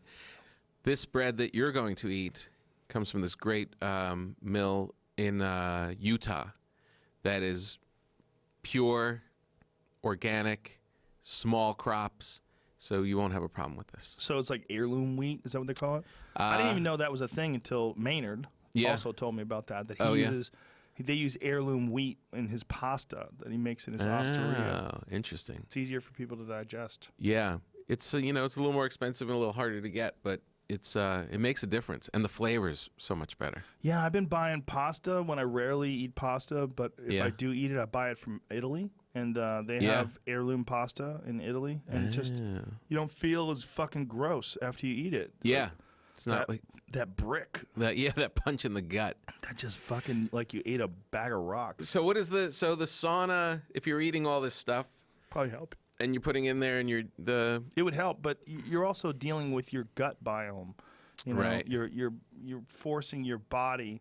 You're eating foods that are going to encourage the growth of certain types of gut bacteria that live off of sugars and live off of... A friend of mine got the gastro surgery. And she was diabetic, and she had the gastro thing done, and her diabetes leveled out. And she said the doctor says because of the bacteria, because the something that they did in taking something out. Does this make sense at all? Yeah, well, she probably had a terrible diet. Yeah, probably. Which is also probably one of the reasons why she was so big. Right. You know, there's different kinds of bacteria. There's different types of diabetes, right? There's diabetes that is caused entirely by diet, and there's diabetes that is genetic. And the type of diabetes that is caused by diet is reversible. And it happens with a lot of people that wind up going on, calorie-restricted diets and reduce the amount of sugar they take in. And Dean Del Rey. Dean Del Rey was pre-diabetic. Yeah, he went to a doctor, and he had a real candy problem. He's eating candy constantly. Oh, really? Yeah. Just hooked on sugar.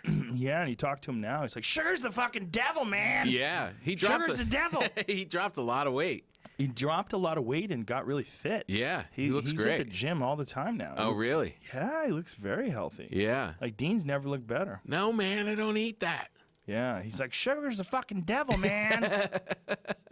He's not wrong. No, he's not wrong at all. Yeah. I mean, sugar's great every now and then. It's Yeah, like a lot of little things. treat. A little treat, have a Yeah. little tiramisu after a nice meal. Yeah. That's what he used to look like. Wow. Yeah, look, he looks Yeah. inflamed. That face See, looks inflamed. Look at that thing right there. It says, "People ask me, how do I do it? How do you not get tempted to eat sugar? I keep photos like this around the house to constantly remind me, never again. Fat Dean, fuck sugar. Good for him. Eat healthy." See, that's inspiration right there. Yeah. Yeah. Well, yeah, you got a picture of yourself when you're almost dying of a disease. It's very, very common for people to eat too much sugar for long periods of time and then go to a doctor, and the doctor tells them you have diabetes. Right. It's very common, and especially in America. Totally brought on just by your diet. Yeah, yeah. Your body's just freaking out. You're constantly making it process sugar. Yeah. Your insulin's jacked up and spiked all the time, and everything's fucking haywire in your system, and your body's like, "Hey, shithead, Stop with the Skittles. you're not supposed to eat like this, you dumb fuck." You lard ass. What about intermittent fasting? I do that. You do? Yeah, I kind of like this idea. I love it. Yeah, I eat for 10 hours a day. And some people say you should do 8 hours. And every they're like day? 16. Yeah, every day. Well, I take a couple days off a week. Well, I don't- Jimmy Kimmel, wouldn't eat on. He would eat like 500 calories on Monday and Thursday, and just like real fasting basically on those days, and Just then very eat whatever, minor and then eat amounts. whatever he wanted on the other days, and that's What? how he lost all of his weight. So for 2 days a week, he eats like a severely restricted amount of calories. Yeah. And the rest of the week, he can eat whatever he wants? Yeah. That seems crazy. Does that seem crazy? He said it's tricking your body into tricking your body, and it was so the metabolism was like kicking in, and I don't know what the specifics were, but that's what he did when he dropped all that weight. He wasn't exercising, and that's what he did. Mondays and Thursdays. Why wasn't he exercising? He hates it. Now he exercises and is fit that way and doesn't restrict his calories as much because he's physically doing something. But I like the idea of not eating a day. That whole, when people say I hate exercise, it's like people saying I hate brushing my teeth. Like, shut the fuck up. Just, what are you, a baby? Just I move. hate exercise. I don't want to brush my teeth. Wah. I hate it. It's annoying. That's back to the couch. I gotta breathe heavy. You just fucking do it. There's a lot of shit you don't like to do. It's like, I don't want to write. Well, how the fuck do you expect the jokes to come? You I big don't baby. like writing. I like it just to come into my head. Come on. Come on, ideas. Just make your way into my head. Whee!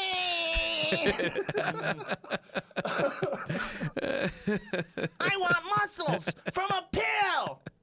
Whee! You sound like what's his name? Who just died? The comedian. You're a crazy person. Oh, John Panette? Oh, Kevin Meaney. Kevin Meaney, the How great did Kevin die? Meaney. What did he die from? I think his heart. I think he was just on his laptop and in his living room and just. He just had a heart attack? Yeah, I think so. Fuck. God, he was funny, but he would wind up like you were just doing. like a crazy person. I don't That's want to not work out. That's right. not right. We're big pants people. Dude, I saw Kevin Meaney in He 1988. was so funny. Me and my friend Diane DeRosa. Nice. She was a friend of mine from high school. We went Italian to girl. see. Yeah, we went to see. We went to see him at Catch a Rising Star in Cambridge. And this is like, I think maybe I had done an open mic night, or maybe I hadn't even gone on stage yet. But I went to see him, and I paid to see him at That's great. the comedy club. And he crushed so hard that I was, it was unimaginable to me. Yeah. I couldn't imagine that someone could be that funny. So funny. Because he was in his prime then, and it was Yeah. a, you know, maybe 180, 200 seat room. Yeah, You know, just low killing. ceiling, Just pow. and he's on fire. No escape. He was on fire, smashing. That's not right. That's not right. And then he would. I opened for him like at Caroline's when I was first starting, and just watching him just like destroy. And then he breaks into that coffee song. Remember when he would do the coffee song? This No, like how was the coffee Sinatra song? song. This that all the coffee in Brazil or something like that. He just jumped. He's just killing talking about it, and then all of a sudden he's doing this musical number, like this is Sinatra's. All he was drink just so all the coffee comfortable. and all the coffee in Brazil. I think is something like that. He was God, just so he would kill. comfortable. He could do whatever he wanted to. He hit was that so spot. funny. There's a spot that some comedians can hit. The fucking bow tie. I don't care. This is his first Tonight Show, I think. Women call me plucky. I don't care. I don't care. Shut up. I don't care. You'd have to be there to see it, to really appreciate. And Yeah. also, you'd have to be there in 1988, you know, to realize like how crazy what he was doing was. It was so weird. But he got stuck. He got stuck. He went from being a fucking murderer on top of the world, Uncle Buck. killing in every place.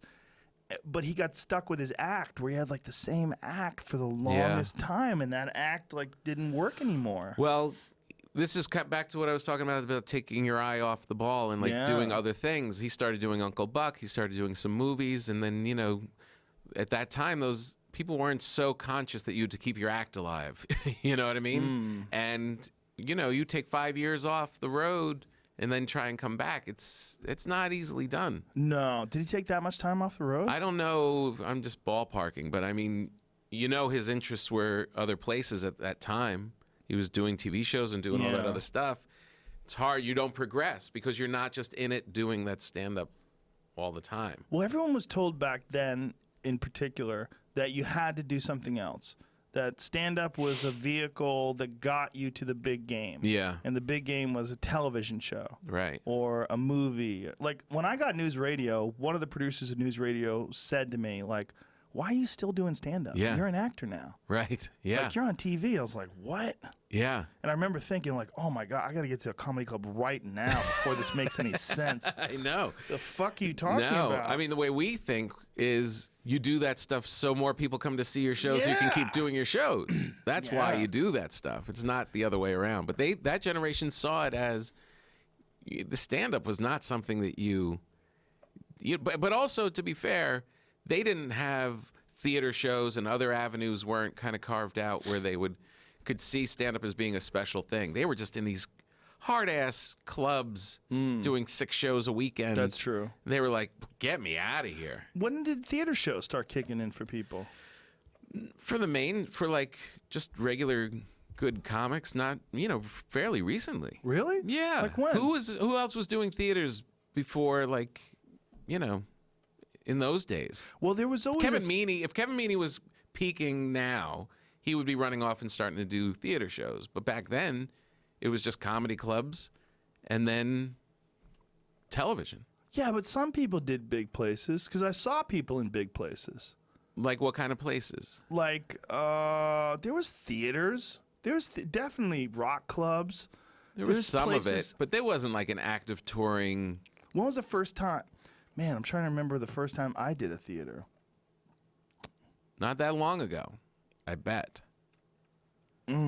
Shit. It wasn't like part of the touring business. I mean, you had guys that were big that were doing it, but it wasn't like, you couldn't have a guy that instead of headlining at a club could just go off and do a little theater. It was different. They were like, comedy was, it was also a slump. Like all the clubs were closing So you think down. like 10 years, 20 years, like when? How many? 15 years ago that started happening? Yeah, Something that like sounds that? about right. Huh. Sounds about right. It There was was a different thing. slump, right? There was a comedy slump. Yeah, when I started in '93, the comedy had fallen on its ass. Oh, you started right when it hit. Right at the end of it. Because I started at the tail end of the boom. Right. The boom was like 84, and I Right. started in 88. Okay. And when I started, it's like people like, oh, you started about 4 years too late, kid. Right. Yeah. But there was still plenty of work. yeah, there was a lot. When But I it was showed all up clubs. at '93, it was over. Oh. There were Did you get discouraged? No, because it was good for me because all the Everybody's guys quitting. Yeah, everyone was quitting, and I was there. I was working for free. I wasn't looking to make money. I was just doing it. Yeah. So all of a sudden, I was able to just, if you had a car and would drive the headliner to a club, you could get on stage. Well, there was also this weird attitude that some people would have that like they were getting screwed because the work was going away. Yeah. Like you were getting screwed. Like what? And I remember thinking like, wow, what a foolish way of looking at things that is, that you are personally getting screwed. Yeah. Because this entire industry was oversaturated with a bunch of hacks. Hacks. Yeah. Yeah. Real hacks. Yeah. Someone was talking about, is there going to be a bust now because there's been so much comedy out there and stuff. It's not a dearth of shitty comedy now. No. There's a lot of comedy, but it's a lot of good comedy that's progressing and moving forward. The There's art form's a lot booming. of different voices. There's a lot going on. Yeah. It's not, there was a bust back then for a reason. People had 40 minutes of material, Yeah. and they just pounded people with it relentlessly. And they never wrote. And they never wrote traveled anything else. constantly. Yeah. No, it was shitty. Yeah, and there was a lot of these formula guys that would go, they would just have some fucking, like, really obvious premise, and they would work it like a comedian would say. They had a way of talking like a comedian.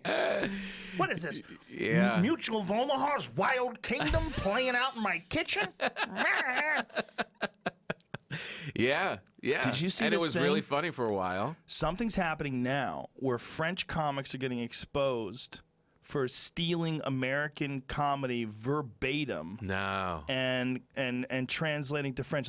And there was a video that What? came out today that showed Dave Chappelle and then some French comic ripping him off, Jerry Seinfeld, and then some French comic ripping him off. And not just ripping him off, but ripping him off with the same hand motions, the same... Doing his act Yep. in French. Just doing his act in French, as if they were the only human beings who spoke both English and French. This was something that we had Wow. heard about forever from the Montreal Comedy Festival. Oh, really? Yeah, because the Montreal Comedy Festival, not the people that performed there, but we would perform in Montreal, and we would talk to guys who were comics that spoke English and French. Right.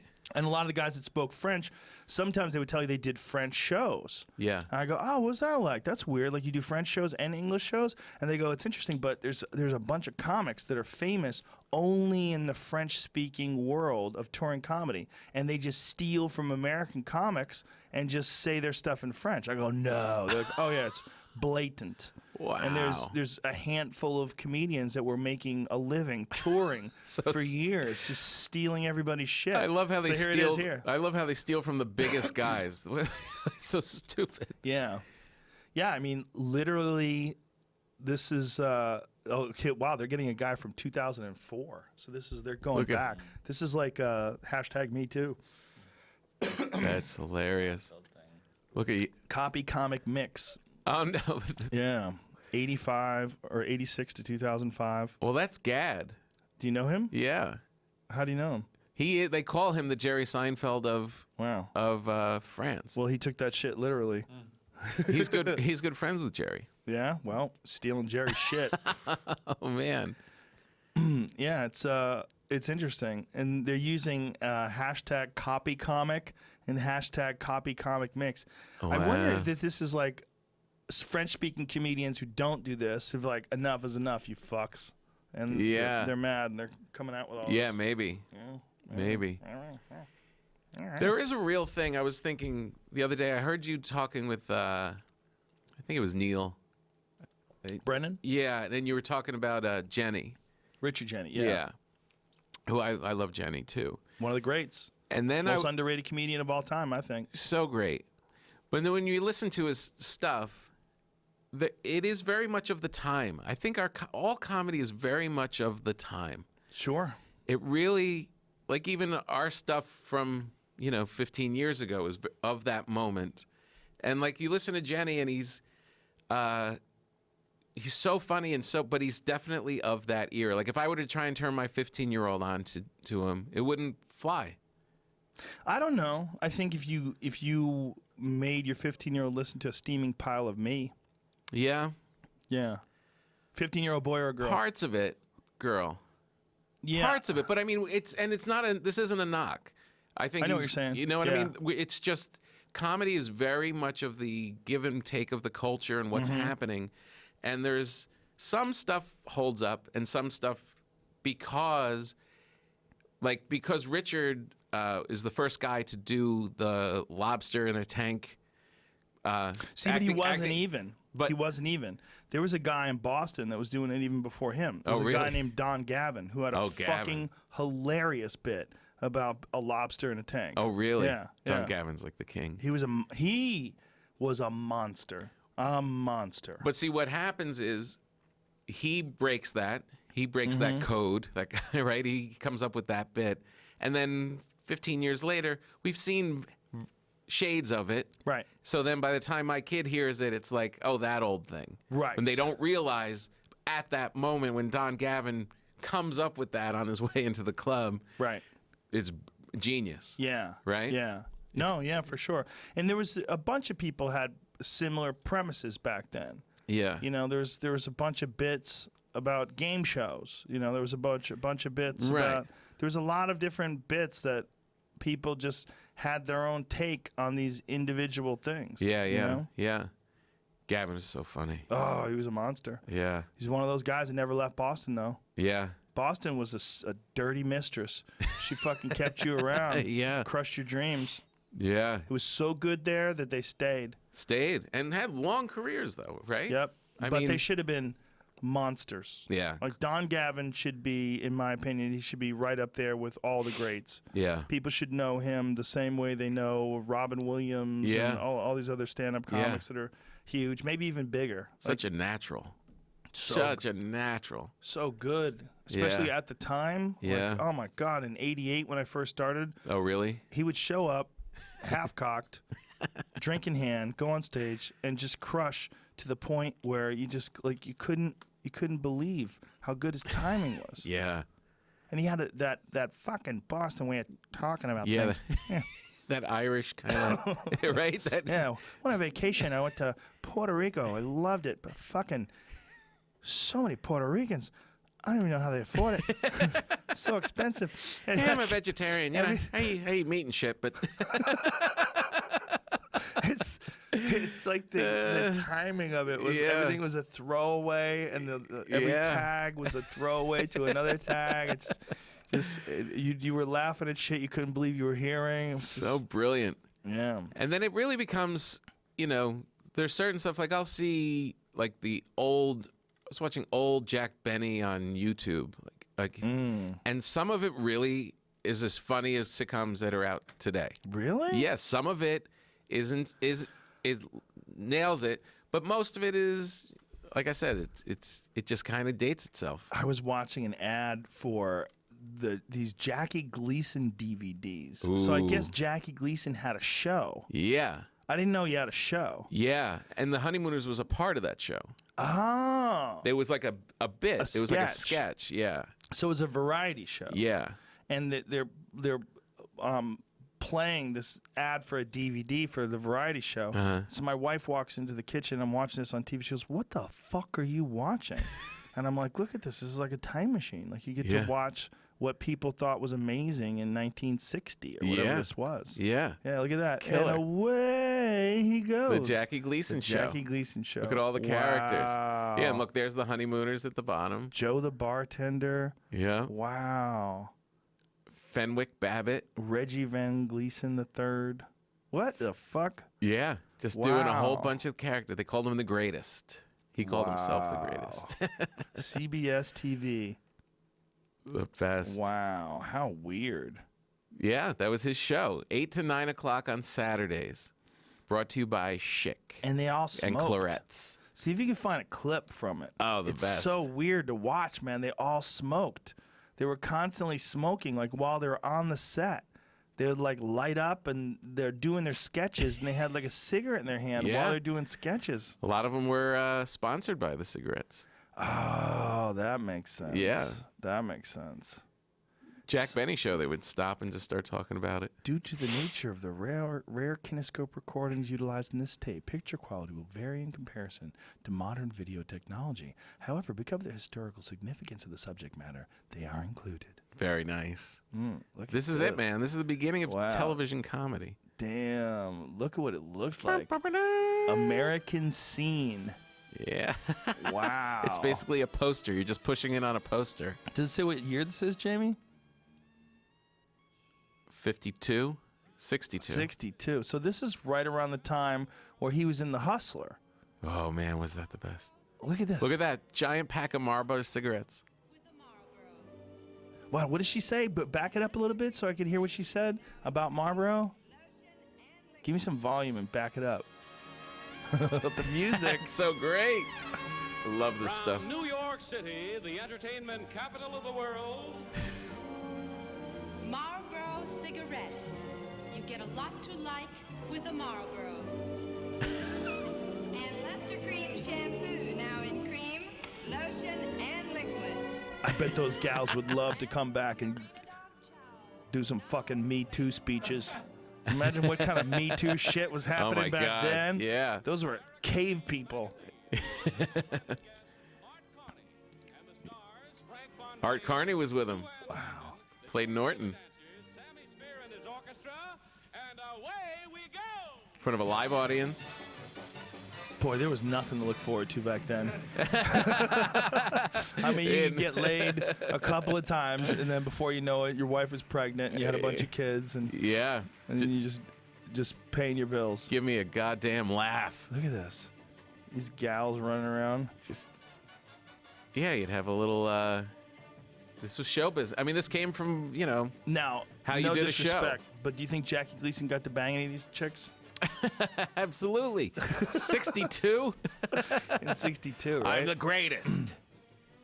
But I mean, he probably could barely get it up. He was Fat, chain smoking, chain smoking, drinking, drunk, big drinker, hammered all the time. big time drinker. And by this time, he's probably deep into his 40s, right?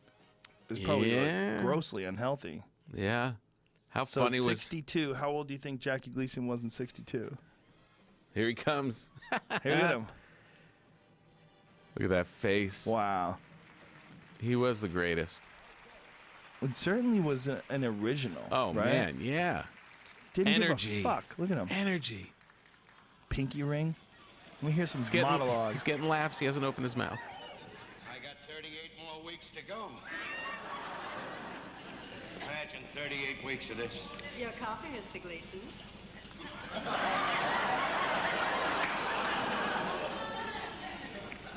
Thank you.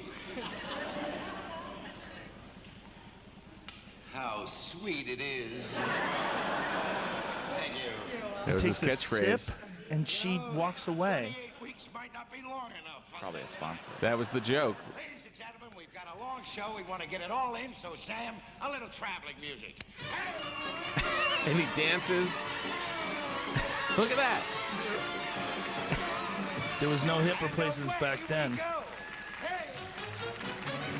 Wow, this Just is doing so it all. weird. You had to dance. You had to sing. You had to tell jokes. But it's weird to watch. Like, look at her. Wouldn't you love to go back in time and bang some hot lady from 1962? I bet it was just Oh. different back then. It Yeah. was wild. When was birth control? When did birth control come out? 60s. So I feel like that's where people changed what they are. Because Yeah. back then, like, there was this mad desire, right? But there was also insane consequences. Like, Yeah. if you had sex with someone, you're like, oh, we might have a kid. You gotta We get. might have a person. Yeah. Like this drive, this pull, this cyclone of lust that leads you to this one person. Ramifications. not just ramifications, but life-changing, life-altering results and consequences, right? Then the pill comes and you have the sexual revolution. Well, People you have started banging weirdness. everywhere. Weirdness. Women were in control of their own destiny. Yeah, but just what changed what it means to have sex. It's weird. It became this weirdness. It became for pleasure. Yeah. It wasn't just to, I mean, it was always for pleasure, but yeah. It's always for pleasure, but the odds of that pleasure biting you in the ass, like, and people must have just assumed you're going to have a few babies mamas by the time you got to a certain age, right? But as a woman, if you had a baby out of wedlock, you were Oh. ostracized. Yeah. You were seen as, bad Isn't news. that is crazy, right? Yeah, you were seen. The guy wasn't. It was nothing. No reflection on him. He wasn't even in the picture. She's just like a whore. Fuck, what a shit deal for women that is. Yeah. Yeah, it's pretty bad. Yeah, but there's some people that argue that the pill and that changing the nature of sexual intercourse changed the way women interact with men, which changed the way women sort of like view themselves. And Yeah. that this is not necessarily all positive. I always found that to be a confusing argument. Because I I've don't follow. heard, well, the argument being that with it's natural for a woman to be very selective about who she has sex with. Uh-huh. And that it's natural for a woman to, want a guy who's got his shit together and all these different factors in place before she allows the man to procreate with her. Right. But that the pill comes along, and then all of a sudden women could just have one-night stands, and they could be like the chicks from Sex and the City, and, Right. just bang up a storm and have no consequences. But, Like a guy. yeah, but this led to, like, a deeply unfulfilling narrative that a lot of women sort of found themselves repeating. It's a very tortured conversation because I'm not a woman. Because I don't know what their actual desire. No, but that also can be said of men. I mean, just that scenario, just to have sex, just to keep banging and have no emotional connection. I know Sure. guy friends that end up in a very lonely place because of that. Well, think of it this way, right? If you're 20 and that's the case, Yeah. everybody's like, he's having a good time. Right. If you're 60 Yeah. and that's the case, like, that poor bastard. Yeah. It's just Yeah. all he does is get hookers and Yeah. brings them back to his mansion. And Yeah. It seems. they do coke and they dance. It's like, do you They remember? do coke and they dance. Do you remember I love when- the picture of a 60-year-old guy just dancing in a lonely place I with one picture, girl. like, Jack Nicholson with his hair all fucked up, Yeah, like a whole bedhead psychedelic furs playing. Love my way. with a robe. It's a new road. Yeah, there we go. It's so Oh, funny. it's that fucking old dude in Italy, Gianluca Vacci. Yeah, that guy's hilarious. It's great. Do you know who this guy is? No, he's in good shape. Well, he got rid of that gal and got a couple more since then. But he's 50 years old and he's like the super millionaire, and he makes these videos Oh my of god. him and girls dancing on yachts and shit. But he's got like It's weird hilarious. tattoos. Like he's got an ankle bracelet tattoo. Like he's got writing around his ankle that he apparently like taped over. So then he wears like ankle bracelets to cover the fact that he's got this weird ankle like writing tattoo. See that black How old is thing? this guy? He's 50. He's in great shape. He's in pretty good shape. Oh, dude, his Instagram is hilarious. His feed is all like him dancing and doing weird shit. But he's got like writing all over his body and Oh, tattoos. man. He's a very strange character. That is a strange cat. But he's become, from these videos, this enormous social media celebrity type character. Oh, really? Yeah. What's his name? Gianluca Vacci. Gianluca Vacci. Yeah. Party man. He's like the most interesting man in the world. He's a DJ too. He does like international DJ stuff. So he flies around his private jet all over the world and Of course he does. probably banging tens, doing coke, dancing. Sad existence. But is he happy? I don't think so. Look at those girls. How could you be happy? I mean, that's the thing. It's like How come that's sad if he's 50 and not sad if he's 20? It's weird. Well, yeah, it's always your own shit. It's your own projection. Sure. You know, I mean, he seems like he's he's pretty happy. Looks like he's dancing and he's doing backflips into the water. Yeah. There it is right there. Yeah, see, he's got weird writing all over his body. Oh, no. Yeah. Oh, he's no. also showing his dick root. Oh, jeez. That's that weird thing that yeah. the young fellas do. Yeah, you show the bones. Yeah, it's not a good look. The dick root look. It's so gross. It's like, I know what you're doing, man. Stop. So like, look at the Captain America one. Click on the Captain America one. This, like, he tries too hard sometimes. And some of them are just really weird. Like this one. First of all, look how tan he is. How's he doesn't have skin cancer? It's fucking amazing. Oh, yeah, man. look at this. He's dancing like Captain America. Yeah. He's got a shield and a head thing on. Meanwhile, 6,723,840 views. Oh my God! It's crazy. It's so stupid. It's like so more people stupid. watch that than watch any hit movie this year. That's so insane. It's just God. There's You never know what's gonna hit kids. There's this fucking show that my 7-year-old loves. Yeah. And the show's called Haters Back Off. And there's this girl named Miranda something or another. She's a YouTube sensation. Oh, Miranda sings. Yeah. Yeah. She's a YouTube sensation for doing stuff like really badly on purpose and pretending that she's killing it.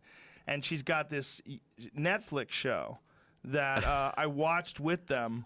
Right. And the fucking show is not a bad show. It's an interesting show. It's weird. It's almost like a female Napoleon Dynamite type situation, but she's talented. But my daughter, who's 7, loves it, and she does a Miranda impression. this like something hilarious about like whatever she's nailed. That's but great. Some of the shows, like she had this one about being famous and about like constantly refreshing her page to find out how many likes and thumbs up and thumbs down she got. It was super depressing. Oh, really? Because she was crying and man. her mother's screaming at her, telling her how selfish she is, and the whole thing is like, it's really weird. She just lives in Studio City. She's just like a actress in the Valley. Well, she was. Now. She's balling out of control now. She sells out everywhere. She does live shows. What kind of live shows? She comes out and sings like Miranda. Oh, and, my and God. all these young girls just pack the place. Yeah. Yeah. There's weird money. There's weird money in these things. She's funny. She's very like, that's very like Groucho show. Marx kind of old school. She has these big cartoon lips and she good for her. Puts the lipstick all the way around the on the outside of the lips. Yeah. Yeah. It's my kids were imitating her for a while. 6.5 million Instagram followers. It's pictures of spaghetti and her butt and stuff. It's so weird, and her making weird faces. You like, look at guys, that. you guys. But meanwhile, she's nailing it with 7-year-olds. Because really a 7-year-old, she was sick from school yesterday. She watched it all day. She fucking loves it. I was on the Tonight Show once with Miley Cyrus. This was like, I don't know, 8 years ago or something. And she's so famous. The point was she was just completely huge, And my kids came along because they wanted to meet her. My kids were little. And I was like, wow, she's really nailing it. She's like huge in show business and stuff. And then my kids come up, can we take a picture? And she's like, yeah, okay. And she had to like squat down to take pictures with these 2 little people. Right. I was like, that's the price she has to pay. What? Taking Her pictures whole of day little is people? Her whole day is squatting down and taking pictures with little people. It's bad for the lower back. Yeah. All the squatting and posing. Yeah. Like we were talking about the other. By the way, a bunch of people got mad. At because who? we were talking about that Logan Paul guy who had taken photos of or videos with dead people. Yeah, people the were mad suicide at people. the way we were discussing the Logan Paul thing. People were saying I defended him. I don't think I defended him. Did I? I don't think I did. I don't remember. We were high as fuck. It was me and Red Band wearing NASA outfits. Don't take it seriously, by the way. And I read into it more. I didn't know exactly what he did, but I read into it more. Apparently, he was mocking the bodies. Like, there's people's, like, their hands were bloated and blue, and he was making fun of it all and stuff. Yeah, he's a bad guy, apparently. Someone made a supercut of like everything he did in Japan. He did a bunch of other things on top of that, apparently. It's his that thing. we weren't aware of. Well, He's a creep. he's trying to be outrageous. Yeah. Trying to get attention. Totally. you know? And it's working. He's got a ton of people. It's the same thing, though, right? It's like Yeah. these people that you're like, what do they do? How do they have? He's got what? And you find he's got how many millions of this and that? And No, exactly. the guy's brother is the other one who lives next to a friend of mine. Bought a $7 million house, 20 years old. Yeah. Bought a $7 million house Yeah, in killing it. Calabasas. Killing it. No, he's one of those people that, everyone love him and hate him equally. Yeah. And he has but even the people that hate him still have to see what he's doing. It's like that kind of thing. Yeah, it's super confusing. Yeah. Yeah, it's Celebrity. It's just and he's Well, it's- outrageous, I guess. I don't know anything about him. It's also just access. Like everyone has access to YouTube. So Yeah. like what YouTube is now is like a television show that you keep in your pocket. Yeah. You could just constantly, yeah. You know, like there's a video that I posted yesterday of this poor bastard. This fucking guy raised a squirrel. I saw that. The cute little squirrel he puts it on. They rehabilitated it and they got the little squirrel and they Yeah. say, "Hey, little squirrel, everything's gonna be fine." He's like We're putting gonna him back let into you go. nature. Hey, it's time. It's about time, little guy. And he puts the little squirrel on the tree and he's like, "You go about your way. Good luck, little This fella." is where you live now."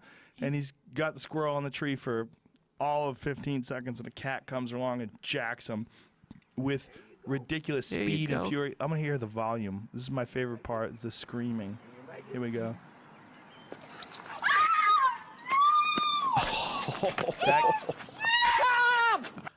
That cat just. That cat was on that fucker so fast. The cat climbs up the tree, grabs him, and just takes off. Just ran with him in his mouth. And that's like it's more than you doing that with a cat. Like if you had a cat in your mouth, the cat would be smaller in your mouth than that hamster or that Right. squirrel would be. That's how big the fucking cat is. It's so wrong. Here it is. Oh, bitch. Oh! That's a wrap, son. Almost 1 million people saw it. Cats don't give a fuck. They don't give a fuck. My cat's a killer.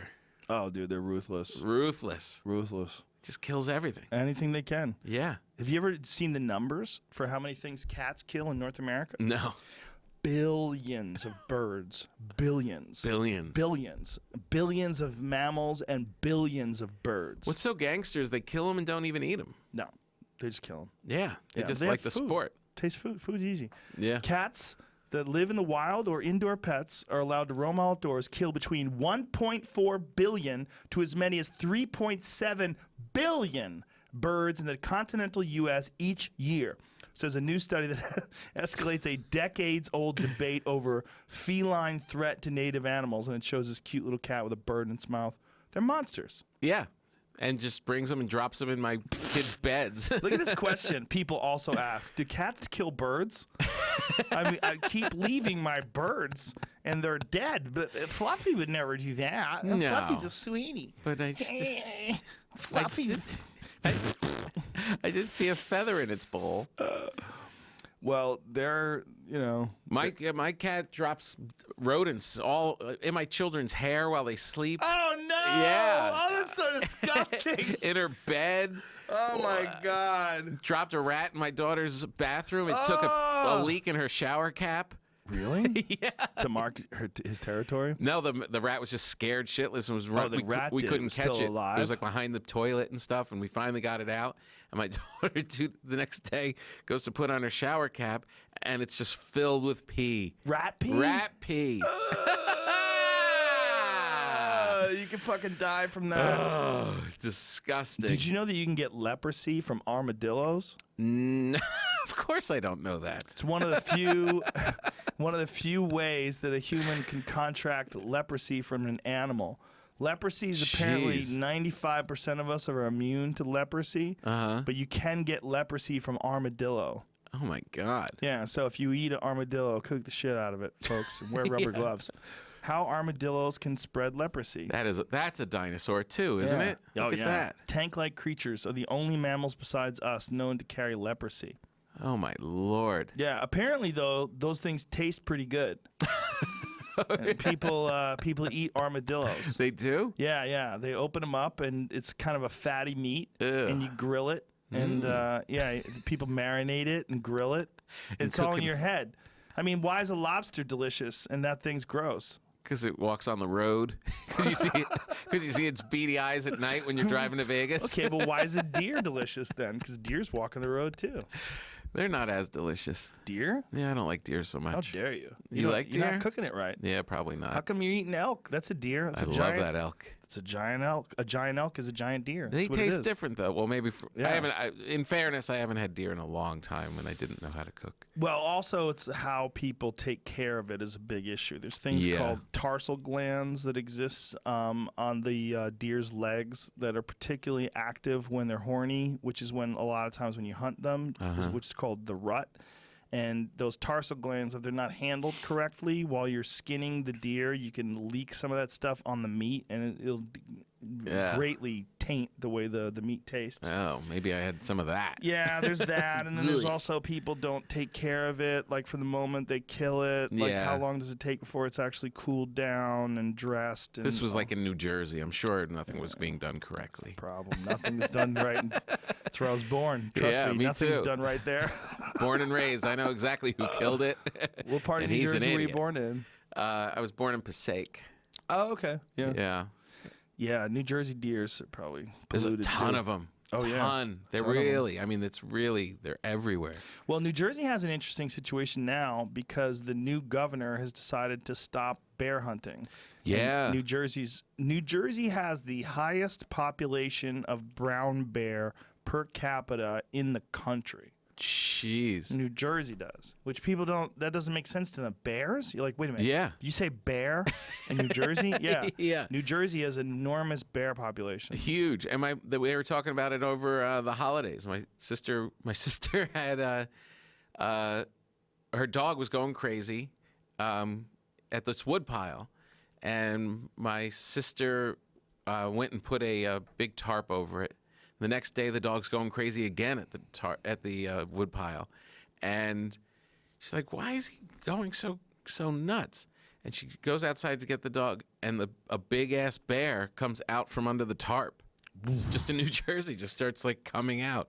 She was so thankful that she didn't just like poke her head under there. Well, we've played videos of these two giant bears battling it out in Far Rockaway where they tackle over each other and they're slamming into these garbage pails and garbage goes flying. They knock over a mailbox and they go right out into traffic and fur is flying all It's over like the a place. drunk fight. Yeah, they're fighting for garbage. Which is, Jeez. they fight for access to these areas where these people drop their garbage off. Like turf. Yeah, and this new governor, because Chris Christie's such a slob.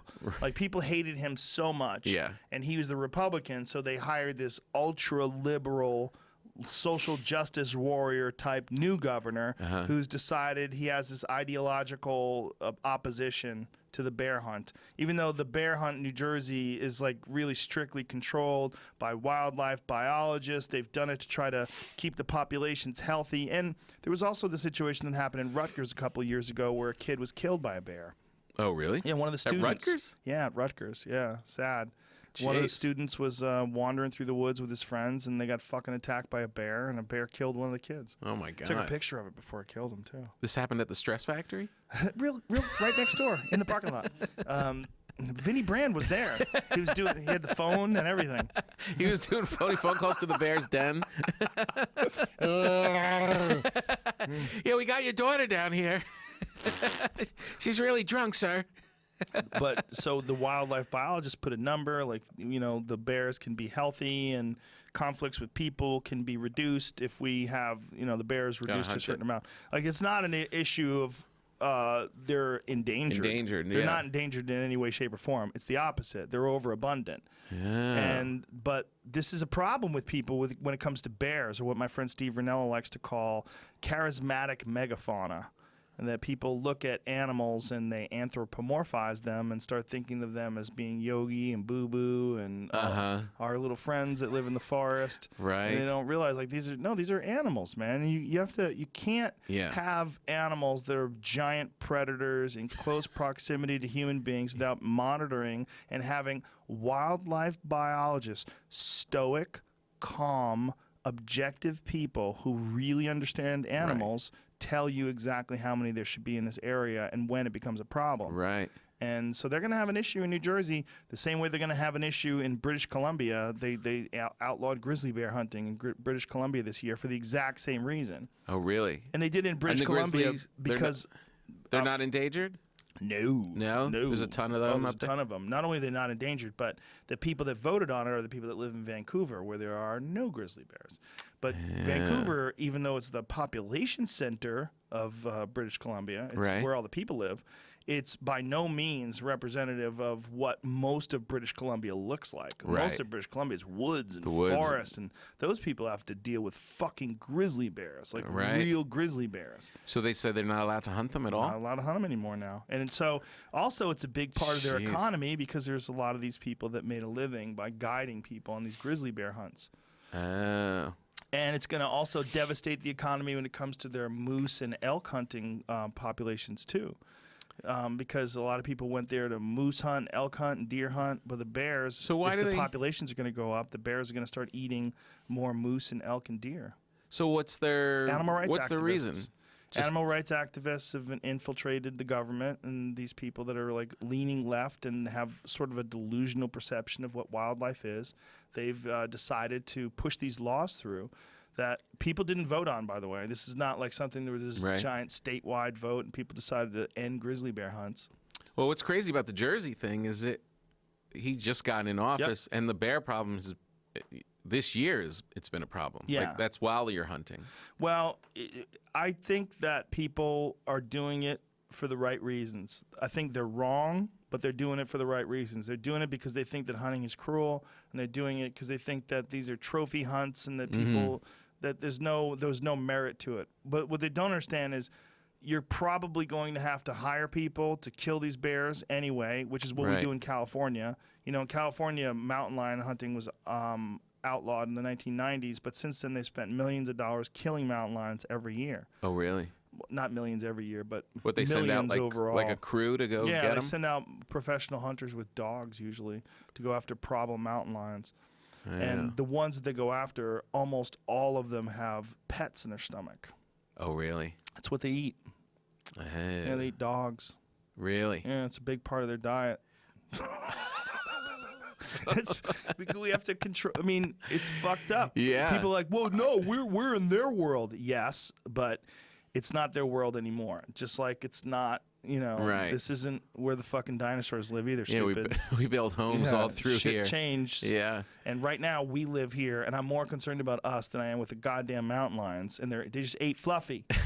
Mountain lions just ate Fluffy, you fuck. Are there a lot of mountain lions? Like, is it the numbers big? Or California has good numbers. Yeah. My friend works at Tejon Ranch, and they have it. Tejon Ranch is just outside of Bakersfield, which is only about an hour and a half from here. Yeah. And they have a what's called a trail camera that's posted out in front of a pond. And out of this one pond, they got pictures of 16 different mountain lions. Wow. Do you ever run into them when you go up on your runs? I've seen mountain lions twice in my life. One I saw in Colorado, and one I saw in Santa Barbara. I saw one in Montecito in a car. I was driving. It was driving? Yeah. It had tunes on. It was listening to Miley Cyrus. I was in the car, and I saw this thing that I thought was a coyote. Yeah. It was running across the road, and I'm like, oh, look at its tail. I saw this big, thick, bouncy tail, and I'm like, oh, my God, it's a cat. And I realized it was a mountain lion. Yeah. Jeez. It was weird. That is weird. But I'm looking at something for a second. You Yeah. know, 2 seconds maximum. Right. It was like, boom, boom. What? Oh, fuck. It's a cat. What do you got, Jamie? Oh, Jesus Christ. Wildlife camera catches uncollared mountain lion roaming the Hollywood Hills. Oh, my God. That Look looks at the terrifying. size of that fucker. That is like, that's like from Africa. And this is just a couple of months ago. It's October 31st. That's right by Pauly Shore's house. It is Pauly Shore. Pauly Shore turns into that at night when no one's watching. That's why all the lights go down. Hardly working. He's just most of the time he's just out there eating things. That's crazy. That's like something you'd see on safari. That's a big one too, boy. Look at the muscles on that fucker. This is Halloween 2017. Yeah. Crazy. Jeez. That is a Uncollared mountain lion. yeah. That means they don't even know where this one came from. Oh my God. I mean, that's the Hollywood Hills. That's like right next to people's homes. Well, I used to take my dog to a dog park up there. A dog park that's off of Laurel. Well, there's a dog park at the top of Laurel, like right when you go down. If you're coming up over Studio City, right when you go down, there's a dog park out there. If you go to the right, and they had a big sign there that said, "Be on the lookout for mountain lions. If mountain lions attack you, fight back." Oh my God! What the fuck am I looking at here? Jeez. What? I just want to go for a run. I'm just here to. It's Hollywood. My dog. I'm taking my dog to the park. I just want to see some girls and throw the ball around. Yeah, that's. And a lot of that is just because of our attitude about these animals. And that's also why you see very few deer in California. So there's like pros and cons, right? The pro is you very rarely get in accidents with deer. Right. Like that's so uncommon in California. Yeah, that's true. And it's because of mountain lions. I always figured they just weren't indigenous to the area. Oh, no, they're everywhere. There used to be way more of them when I first moved here. Really? Yeah, man. When I moved to the valley in 94, and I see deer all the time. All the time. I see them in the Hollywood Hills all the time. I have never seen a deer here. I saw them a couple days ago out in like Thousand Oaks area. I saw a deer. Yeah. But they're very rare in California. Yeah. Anywhere else like this, like if you're in Long Island, Oh, yeah. Long Island has a giant problem with deer. They're everywhere. everywhere. They hire snipers to go take care of them. Jeez. They do. They're all over New Jersey. They're Yep. like a pest. Everywhere. It's like mosquitoes in And a it's way. because they don't have any predators like mountain lions or Right. coyotes. Very, very few coyotes. So the natural order is why we don't see them. Well, it's because here? they've kind of got a point, and that point is you can let the mountain lions take care of the population, and Right. then when the mountain lions come into a problem, when they become a problem, then you can get something called a depredation permit, which a woman got in the Malibu Mountains because she ran an alpaca farm, and these one mountain lion killed like I think 10 or 11 alpacas and a goat Oh, my God. in one session. In one session? And it was the same thing as like we were talking about cats with house cats. They just killed it.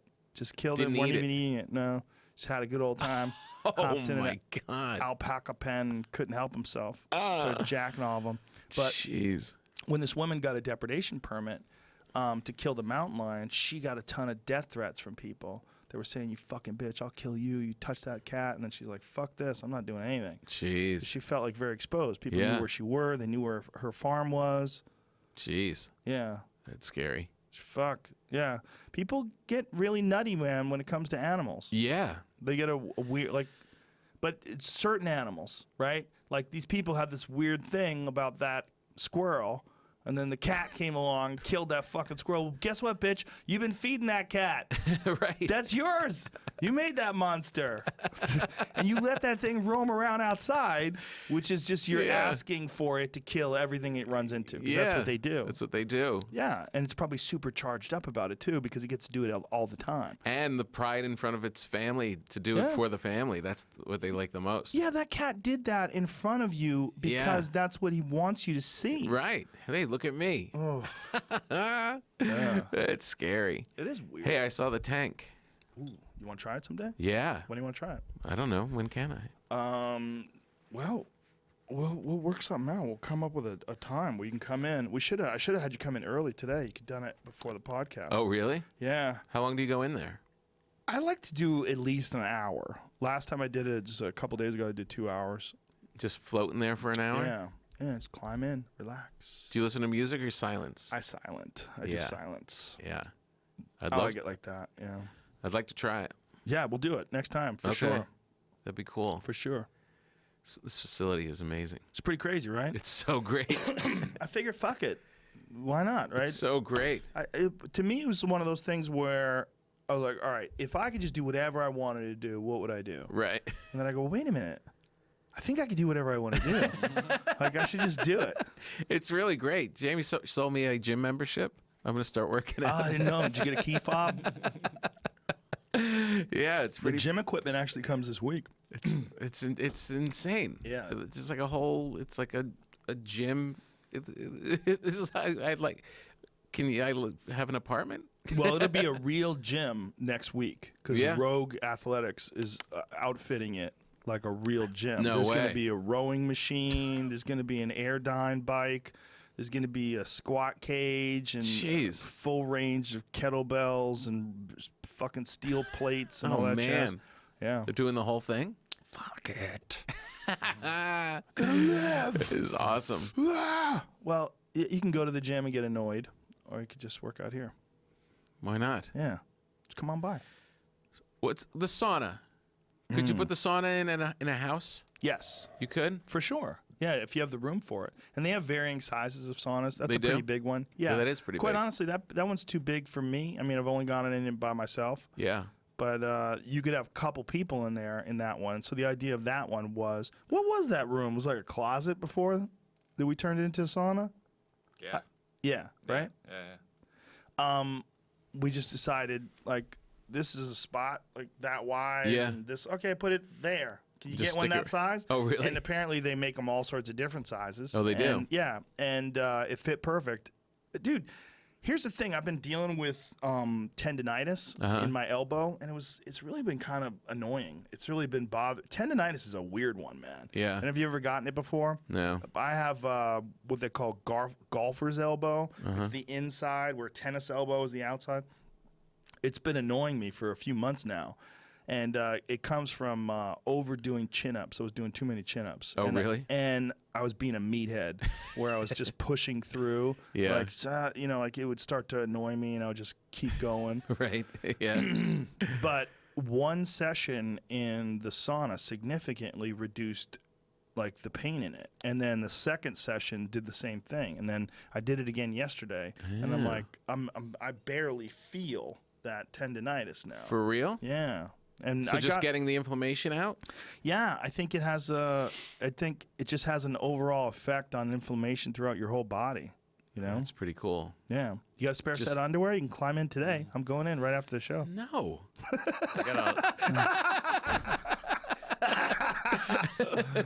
What is this one, Jamie? It's like a personal Oh. infrared. These are like probably $1,500, I think, or less. Oh, $1,000 really? Maybe, yeah. You just throw it in your house. And they also make them where you lie down in them. That's ridiculous. They have one where Amazon. you lie down in it like a suit, and you zip it up to your neck. Like, see that one with the blue down there where that lady's lying down? Let's keep going. Scroll down. That one with the blue. Your cursor's right. Yeah, that. That's ridiculous. Yeah, you climb That's in. like the old.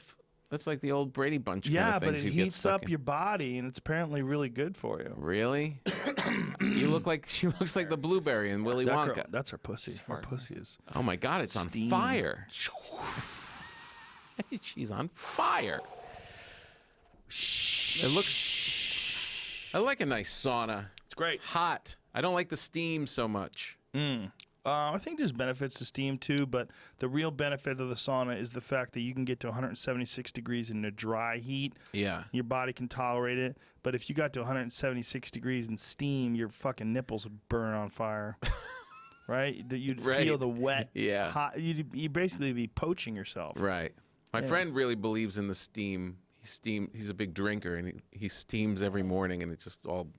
Comes out of Comes him, he out of thinks. him. Yeah, it's how I feel. Please. He's dying. The He's slowly those dying. big drinkers, they all have this different ways of Yeah. managing the big drinking. Yeah. You just got to steam it out. I'm all right. I think sauna will probably help more if he could figure out a way to not. I mean, I think he's probably getting some benefit from like being in the steam. Yeah. But I bet sauna would be even better for him. Yeah. And it's again the same thing, reducing the inflammation. Yeah. I'd like to be less puffy from inflammation. That'd be Russians nice. love it. 5-time champion Timo Kaukonen had become adept at enduring the tournament's 110 degrees Celsius, 230 Fahrenheit heat, lasting over 16 minutes in Jeez. 2003. But he died, didn't he? Next guy died, the guy he was competing against. Wow. Yep. So this is a competition, right? Yeah. World Sauna Championships. Oh my God. Well, what the fuck is wrong with people? Yeah, come on. I'm the very best at cooking myself, but not dying. 16 minutes. That's not long. 230 degrees. Let me tell you something, man. I was at 210 degrees. I can't even fucking imagine someone going 20 degrees hotter than that. Yeah. Like my nipples were hurting, and I was like, "Why are my nipples so hard? Why are they so sore?" Why did you do that? Well, I cranked it up, and then I came in here to do my ads. And when I did the ads, I left it on too long. It just got super hot. What's the matter, Jeremy? It says that this one guy goes in for bursts of 130 to 140 degrees Celsius. I just looked that up. That's 284 degrees Fahrenheit. 4-minute bursts. Oh my to God. 280 degrees. Yeah. 4-minute bursts. So he's essentially doing like the opposite of the cryogenic chamber. Right. It says you can get what's called hyperthermia if you do this in a bad way. Look at this. Heavy bathers in favor of the hottest temperatures always wear felt caps and slippers because the wooden surfaces tend to get very hot. Oh my God. That sounds adorable. I cook a felt things. cap and slippers. They're going in like Robin Hood. But dude, I Naked cook, Robin I Hood. cook things at 250 Yeah. all the time. No, yeah. A lot Like, of I'll times cook when it- you cook like a potato, 150, pull it out of the oven. I cook an elk steak. I'll cook it at 250, and I put an internal thermometer in. When it gets to 125 degrees, then I pull it. Yeah. And I jack the temperature up, and I sear the outside. It's time to eat. 320 says 160 Fahrenheit is 320 for short spells. Yeah. Jeez. 320 degrees. So these people aren't. This is a whole nother psychosis. This isn't about inflammation. But This is isn't that just what people do? always. You can't just leave it. You can't just leave it. You can't leave it alone. We had a good thing going. People that tattoo their eyeballs. Yeah, why? Oh, it wasn't good enough to write "You only live once" on your forehead. You have to tattoo your Yeah. eyeballs black. He Like, couldn't stop. yeah, you have to be like Toad from X-Men. Why do you have to do that? Why are you putting things on your eyeballs? No one wants you to do that. But people can't help it. They can't leave things alone. No. Like, if they get one piercing in their face, they want to get cheek piercings and nose piercings. Look at this. Guy got his fucking eyeballs turned blue. Like, you remember when you were a kid? No one had their face tattooed. Nobody. No one. And now, look at this. Another one. Yeah. Full eyeball tattoo. Soulless, it says. Oh my God. Oh, yeah. You're soulless, bro. Hey, bro, you're soulless. You got an umbrella like Mary Poppins on your cheek. You stupid fuck. He's got an umbrella on his cheek. And what is that, a microphone at the top? Is it a microphone or a razor blade? What do you do when your kids start asking to have it to do Tattoos on their face? it? Anywhere. They You say, know well, they what, want to be man? pierced, or they want to. I have 2 full sleeves. I would be a massive hypocrite if I told them not to get tattoos. But I Yeah. would definitely tell them, you really should think about the fact that you're going to keep the skin for the rest of your life. Yeah. Like, don't, if you want to get a tattoo, it should mean something. Yeah. Don't get anything done that's cheap. Go Yeah. to a real artist. Think about it, Yeah. Yeah, you can't control them, I guess. No, I don't think, not only do I think you can't control them, but I think if you try to control them, you're going to do the opposite. Nose piercing? Nose piercing seems easy. You get it taken out, you put it back in. It's no big deal. Yeah. I would rather nose piercing than a forehead tattoo. But they're so beautiful and Living la pure. vida loca. Right on your forehead. What do you think? Yeah, I think my young one was like, I like a little nose, like the little dot in the nose kind of thing. I was like, Could be worse things in this life than I that. know. It doesn't really make me that angry, but she's so perfect. She's I'm just like, I get it. oh, don't do that. People like decorating themselves, though. Then we were buying something. This was when we were in New York, and we were just walking around. And then I was buying something, and the woman at the register was tons of piercings on her nose and her ears, and like 50 on her ear. Oof. And I said, did your nose piercing hurt? This is right off our conversation. Oh, yes, it really did hurt. It was so painful, and they had to do it twice, and then it got infected, and it was just a terrible thing. Now I got staph and gangrene. Yeah. And this isn't even my nose anymore. I'm looking at my daughter like, see what can happen? She's like, I still want it. Yeah, No, you can't stop them. People like decorating themselves. I know. Weird thing. I have a bad one on. I have 3. I have a really bad one on my leg. What is it? It's a wizard. Is it? Yeah, you want to see it? Yeah. I'll show you. This was my Who first made it? tattoo. It was a guy in New Jersey. I just picked it off the Fucking New wall. Jersey. You see That it, one's Jim? rough. Is it got a candy cane in his hand? Well, the original one on the wall, he was watering a pot plant.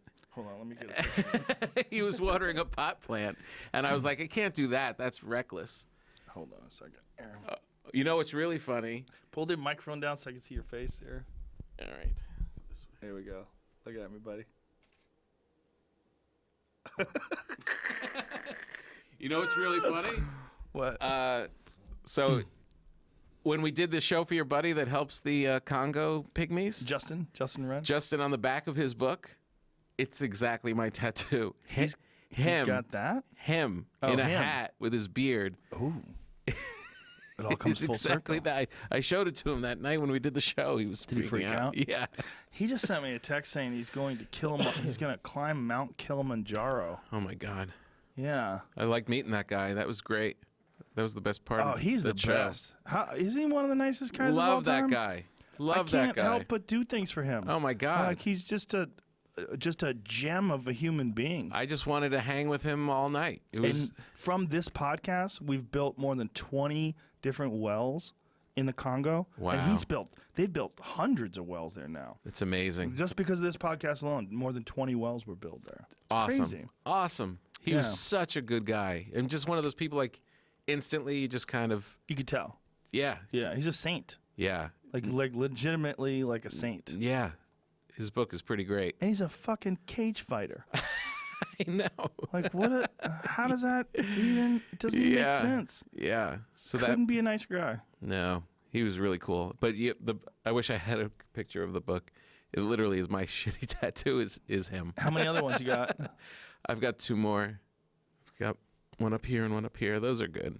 This was like a shitty spot for it too. It was kind of like a coward way of on your calf. It's just like There he is. Yeah, There's a picture. Look at that. That's my tattoo. He's holding the thing. Yeah, he's got a spear that he got from the pygmies, and he's wearing a hat that they made out of leaves. Justin looks like my shitty tattoo. What's on your shoulders? My wife's name is on here, and over here is like the sun with this quote from Walt Whitman on it. These are the days that must happen to you. From Ode to the Song of the Open Road by Walt Whitman. These are the days that must happen. These are the days that must happen to you. It's weird. You shall not gather riches. You'll scatter with a lavish hand all that you earn and achieve. You shall not settle in one place, but will leave. To the silent leers and laughing of those you leave behind. Basically, go out. These are the days that must happen to you. Be fearless. Go. Go. Just go. Go. Be fearless. Don't go. stay in the harbor. Don't stay in one place. Don't stay in the harbor. Go. And Do you keep touch with friends from back home? yeah, I've got a real tight group from grade school, high school. Do some of them not leave, not go anywhere, and you're around them, and you get to see what that's like? A little bit, yeah. That's a weird way of living. Yeah. It is a weird way of living. And I get nostalgic sometimes because I go back to that same place, where I was a kid. And on the one hand, it seems like, you could have made that choice. You could stay and Easy. just stay there and be at the same spot and do the same thing. And there's something very appealing and calm about it. But it wasn't my nature. I couldn't do it. Yeah, there's always something appealing about something that other people are doing, though, isn't it? Yeah, for sure. Like, you think about your own situations and the weirdness of your own existence, and you go, wow, wouldn't it be great if I just had a fucking cabinet maker in Belgium? Right? Yeah, exactly. That guy looks so happy. He has his coffee in the morning. He just makes his cabinets. Goes to the same cafe every evening and has a beer. Yeah, and he's in bed at 9. Perfect. Him and his dog. Perfect. Sitting at the bar. I love his cabinets. Yeah. And he's like, oh, this is hell. I This wish is a I was living telling hell. jokes, It happened to me. traveling around the world.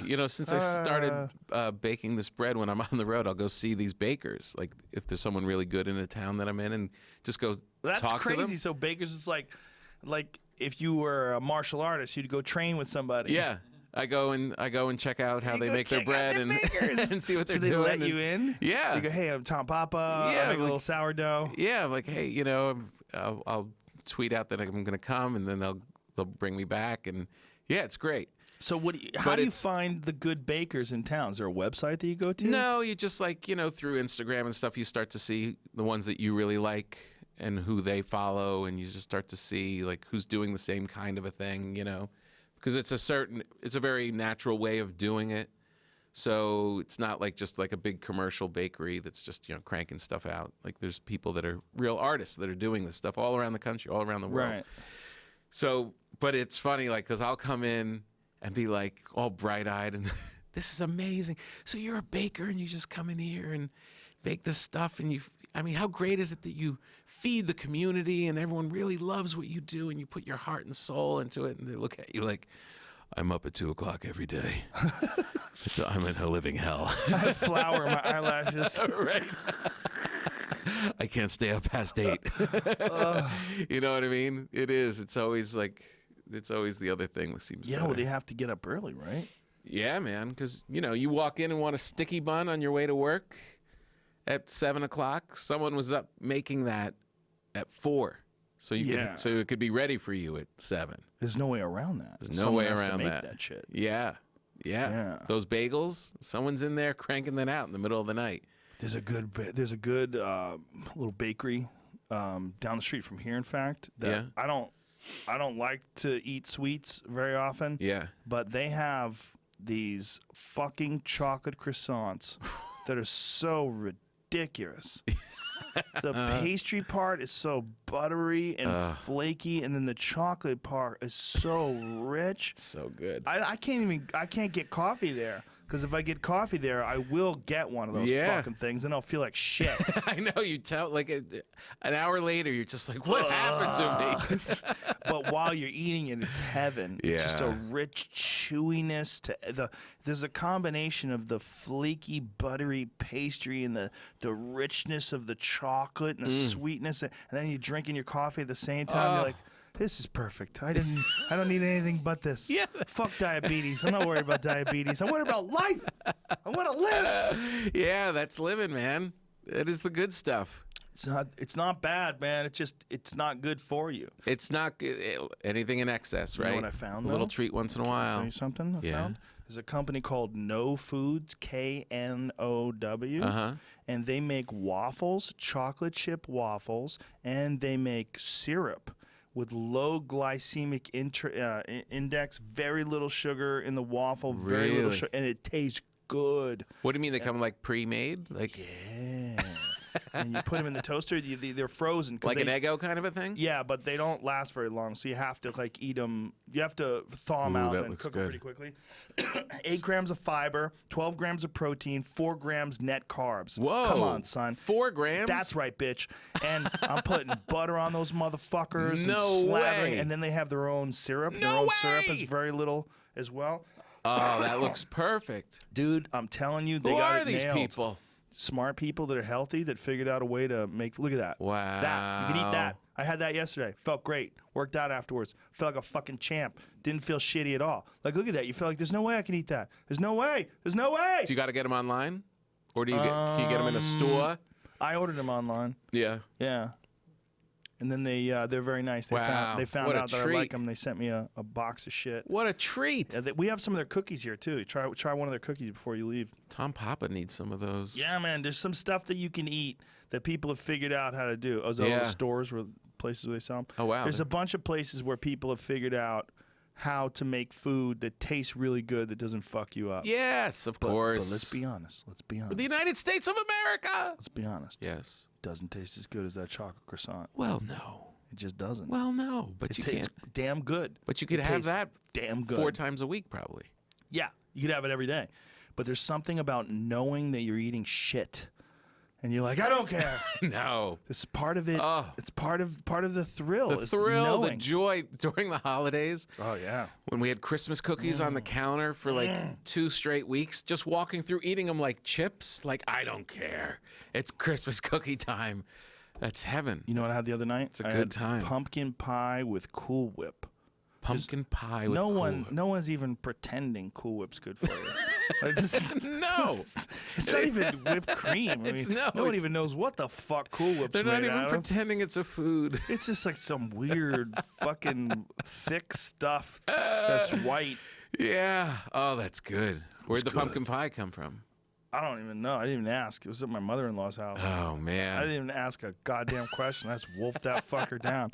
There's something about warm pumpkin pie, too. Oh, my God. It's so good. Pumpkin pies So I fasted yesterday. I didn't eat anything, really. the whole day. Yeah. I had a Water? little broccoli. I had some water. Coffee?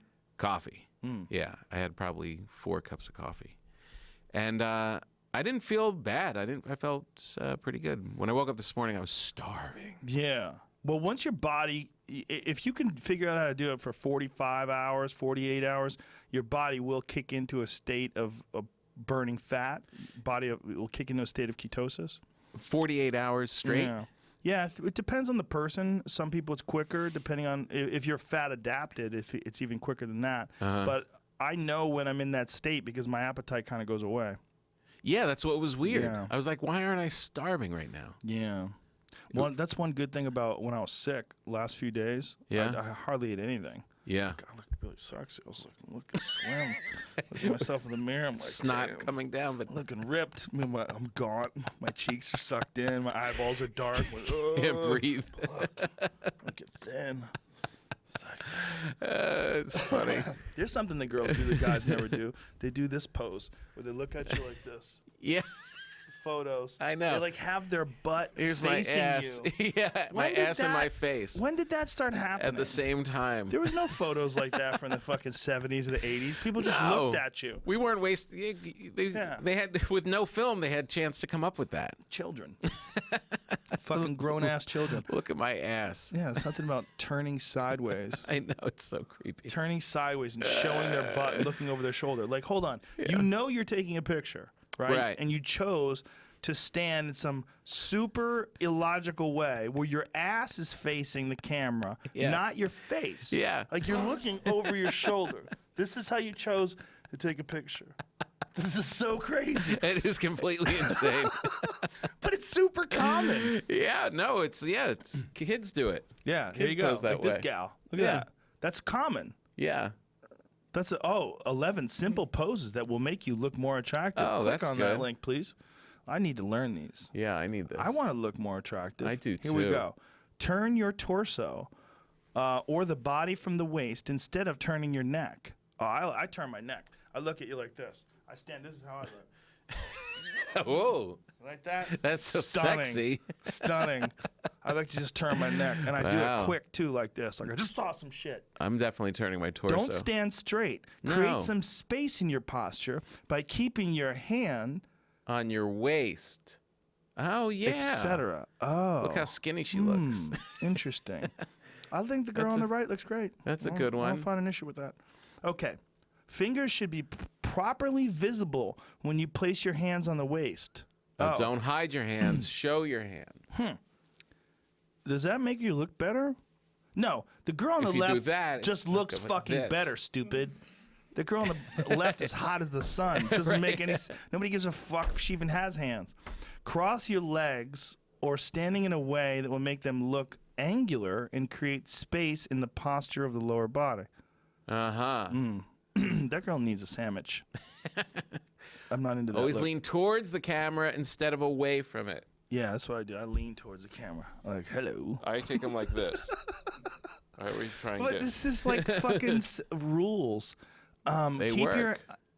Keep your arms away from your body when your arm is properly visible in the photo. What? Keep it not like this, but like this. You don't want Terrible website. like this. You say it's terrible. I'm getting great advice. You fuck off, We're Jamie. gonna look amazing. How about when Tilt you your take head selfies? forward. I can't get a good selfie for like life depends on it. Look at this. Tilt your head forward to look a bit to look sharp and slimmer. Ooh, That's true. I want to look Chin sharp, out. dude. Chin how about out. sharp? Ooh, that's I like good. to look sharp. How about this? Now just show That me your sharp? ass at the same time, and you got something. It's like yoga. You're doing yoga at the same time. Yeah. Right? Okay. Don't slouch Uh-uh. and sit, but create angles when all- you're sitting. It's all angles. about angles. Like, look at that girl's back. Like, how is she even doing that? It's all about. She's like the angles. Exorcist. This podcast. I should have been doing this during the podcast the whole time. What's the next one? Don't sprawl your legs while sitting on the ground. Oh, see, so she touches the knees Right. together. Don't sprawl. Don't sprawl your legs. Listen, honey. Don't you can do whatever masturbate you while we're want. trying to take a picture of go you. back to that We little didn't say to. That girl's beautiful. She can do whatever the fuck she wants with her legs. No one's gonna complain. She can have them legs like fully spread wide, and people like, hey, you want to get some coffee or something, or what do you want to do? Do you want to take over my company? Lower your forehead a bit and look. Well, make up your mind. And look do I up. lean forward? Lower or your do I lower my forehead. forehead? Then I'm not leaning forward anymore. Oh, right. Look up a little to make your eyes look even bigger and more expressive. Oh. Oh. Okay, no. That girl's hot as fuck. This is preposterous. That girl would look hot no matter what she did. Yeah, just be hotter. Yeah, be hotter. Always Put weight on the back leg while posing, and hence creating an angular pose. And hence. That girl's like, but she looks like she's saying, "What the fuck did you ask me to do?" Okay, what? What did you That say? is not part of my job description. That is not what I was hired for. And I'm barefoot for fucking some strange reason. I'm barefoot and angry looking. What did you say, white man? You white motherfucker? I was reading a thing yesterday that had sleep patterns of successful people. Richard Branson, Bill Gates, people like that. Right. Obama. Most of them 6 hours of sleep a night. Yeah. Most between like the 12, 1 o'clock to like 6, 7 o'clock in the morning. I think there's a balance between productivity and health. And if you want to get more done, I would say that's probably the way to go. But I don't think those people are pillars of health. For fitness and people Right. who exercise really hard and and really tax your body, You need more. I think you need 8.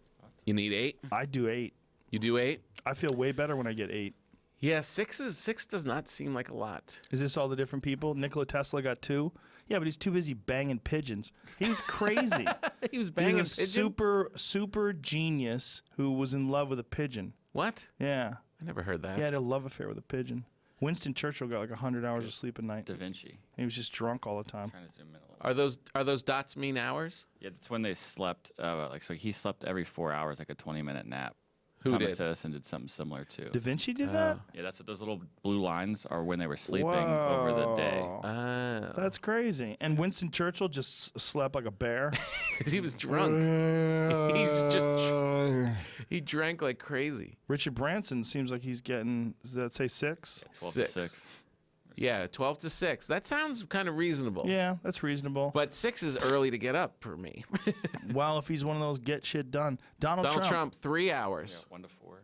1 Yeah. to 4? 1 to 4. Come on, that's not real. That can't be true. Is that real? So, I mean, But he's on speed. 1 to 4. You know, that was the speculation about Trump from an article that was posted a while back, was that he had a prescription for amphetamines in like the 90s that someone had prescribed. And see if you could find that. Trump prescribed speed for diet, and he stayed on it for like 8 years. Really? Yeah, it's been my understanding. When you talk to people that love Adderall and those sort of things, that you become incredibly productive when you're on Right. that stuff. And if you're one of those people that gets used to being incredibly productive on Right. that stuff, like eliminating that is very hard. Yeah. See, 1993, Harry Hunt's unauthorized biography on Trump, Lost Tycoon, corroborated the rumors and went one step further. The diet drugs, which Trump took in pill form, not only curbed his appetite, but gave him a feeling of euphoria and unlimited energy. Wow. The medical literature warned that some potentially dangerous side effect could result from long-term usage. They included anxiety, insomnia, and delusions of grandeur. What? According to several Trump Organization insiders, Donald exhibited all these ominous symptoms of diet drug use and then some. The supposed drug Trump took back then was tenuate-dospan, a drug with speed-like effects. It's not unlike Dexedrine. These rumors say Trump stopped seeing Dr. Greenberg decades ago, but according to our source, the Donald Trump of today is on a diet drug called phentermine and has been since at least April of 2014. He does not look like he's on a diet. Fen-Phen. He's on Fen-Phen. Phentermine first gained notoriety in the U.S. under the name Fen-Phen, a miracle combination of phentermine and fenfluramine, another established anti-obesity drug. The only problem was that patients taking the drug began reporting damage to their hearts and lungs. Apparently, the combination destroyed patients' body's ability to regulate the amount of serotonin. Phentermine on its own, however, is still prescribed. And while the U.S. National Library of Medicine notes that most people take phentermine for a month or so at a time, since the drug is addictive, Trump has supposedly been taking it continuously for over 2 years. Well, listen, when people get used to taking pills, and speed in particular, they get used to that ramped up life. You can't wean off it. It's very hard. It's just very hard to just go cold turkey and be that guy who's just dull now. Yeah, right, exactly. Think From about how much superhero. energy he had while he was on the campaign trail. Like constantly speaking, could never shut the fuck up. It was really impressive. I mean, he was nonstop. Right. 72-year-old man, 73, whatever. Doesn't it make sense? Yeah, absolutely. Yeah. Hillary was falling over. And I know. And Hillary was on stuff too. She was on Provigil. What's that? Provigil is a drug that was first invented. They were trying to make a drug that was actually a performance-enhancing drug, and then they had to come up with a reason for taking it. Because you can't just say, "Hey, we made a pharmaceutical drug that enhances your energy levels." So they came up with narcolepsy.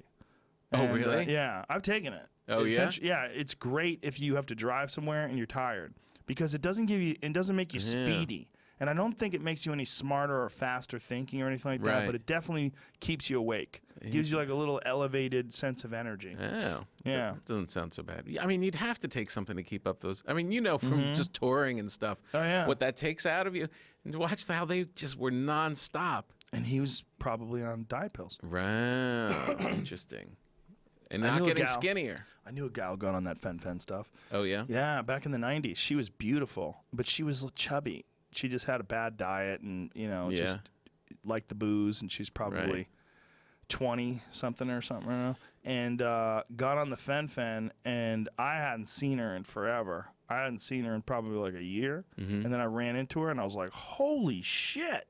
Like, what happened to you? Lost weight? All of a sudden, she was like 120 pounds and slim and gorgeous, and I was like, that is crazy. So it I'm works. like, what did you do? Yeah, but then it started fucking with her and like messing her body up, and like heart palpitations and shit. Oh, jeez. And then a year later, she was bigger than ever. Jeez. Well, I mean, if you think about like taking an ibuprofen, if that messes you up, these drugs, the impact is huge. Oh yeah, man. Huge. Yeah. Well, I know so many people that are on Adderall. Yeah, I was just gonna say, have you ever tried Adderall? Never. Me neither. Scared of it, but I want to. I know, me too. Want to try it. Jamie's gonna bring in some for me. You take it? No. I've He's a dealer. May or may not. You sell it to children? No. What? I got a pill from a friend of mine that I wanted to use. I never even used it. Oh. And I still just have it. Yeah. Now all this stuff really works. You Of ever course. take a Ambien? No.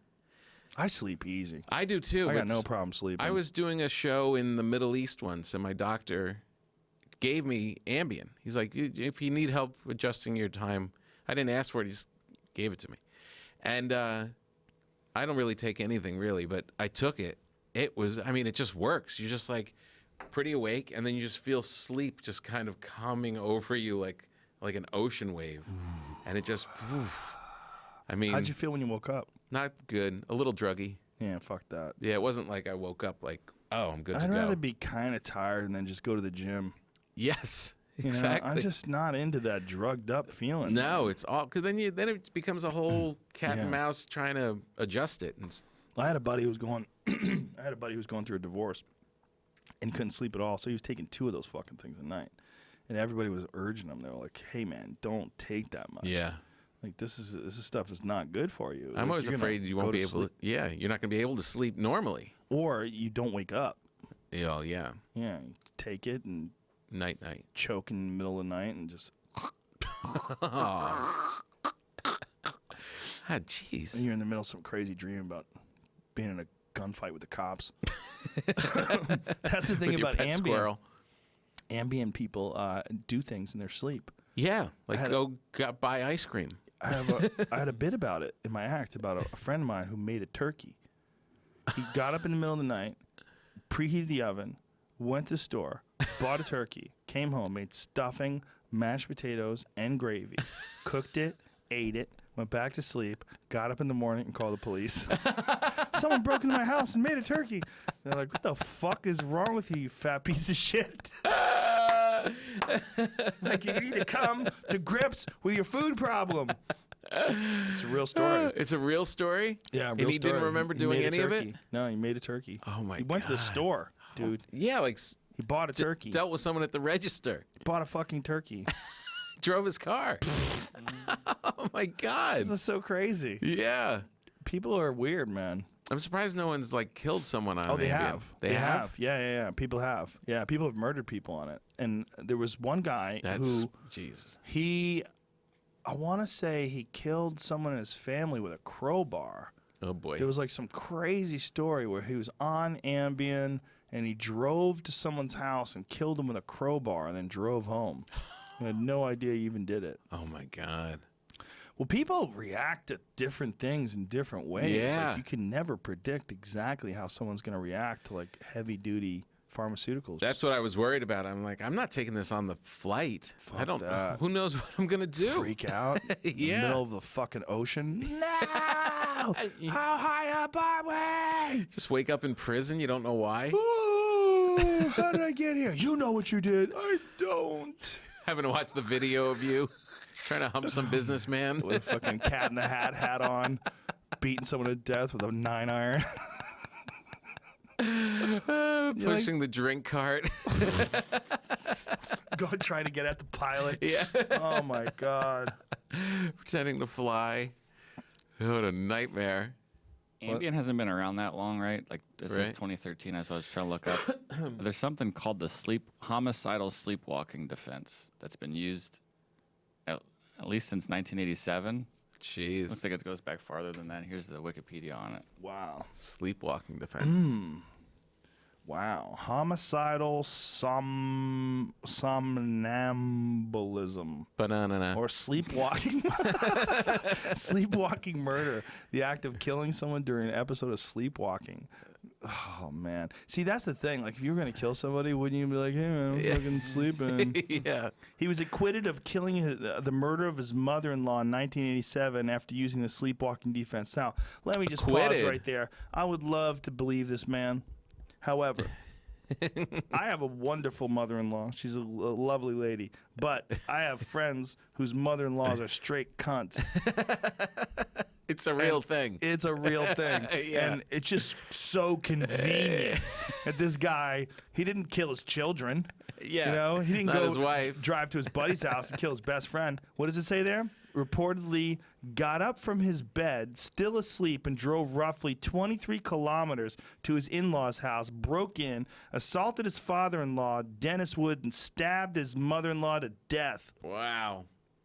Wow. Good on you. After all this, he managed to drive himself to the police station. Aside from a few isolated events, the next thing he could recall was being in the police station asking for help, saying, I think I've killed some people. My hands. Whoa. Wow. Well, that's what I would do, too. If I Yeah. was gonna, Go pretend. you've got to plan this out. Like, Yeah. Something blew up for you. I don't know what it was. I went crazy, but you guys got to help me. Yeah, like if you know for sure you're going to kill them, like there's no way I can not kill this person. I need a fucking rock solid excuse. Yeah. What is this, nombalambolism? And, Phenomena. And then he had wonderful Thanksgivings ever since then. Oh, man. Do you stay married after that? How's that work? Yeah, probably. And do you invite She probably quietly is grateful. Yeah, the dad pulls you aside and slips you a 20. Better you than me, buddy. Better you than me. Yeah. Some people do have weird sleepwalking things, though. Sleepwalking I did a as a weird kid. thing. Did you? Mm-hmm. Like around kindergarten, I would come out into like the living room just screaming and crying. Whoa. And not have any recollection. No, none. I did have recurring nightmares that I remember. What were they? The one very clear one was it was a blackness. You know, sometimes when you're sleeping, there's just like you can feel the blackness, the space was just very big, and you felt very small in it. And there would be rumbling, boom, boom, boom, boom, boom, boom, boom, boom, boom, boom, boom, boom, boom, and it would build, boom, boom, boom, Can I boom, borrow boom, the accordion? boom, boom, boom, boom, boom, boom, boom, boom, and I would feel kind of pulled back a little bit in it. No, I'm doing it silent. Okay. And then the turrets of 2 tanks would slowly come into the periphery on the left and the right. Boom, boom, boom, boom, boom, boom, boom. And you see like the gun of the tank, and the tanks would slowly start going towards each other from the left and the right. And then they would fall down this hole, and you'd get that feeling of falling. Whoa. And then sometimes I'd see the face of my father. Sometimes I have dreams of falling off of things. Yeah. What's that supposed to mean? That means that you're going to get money. Powerful. Is that good?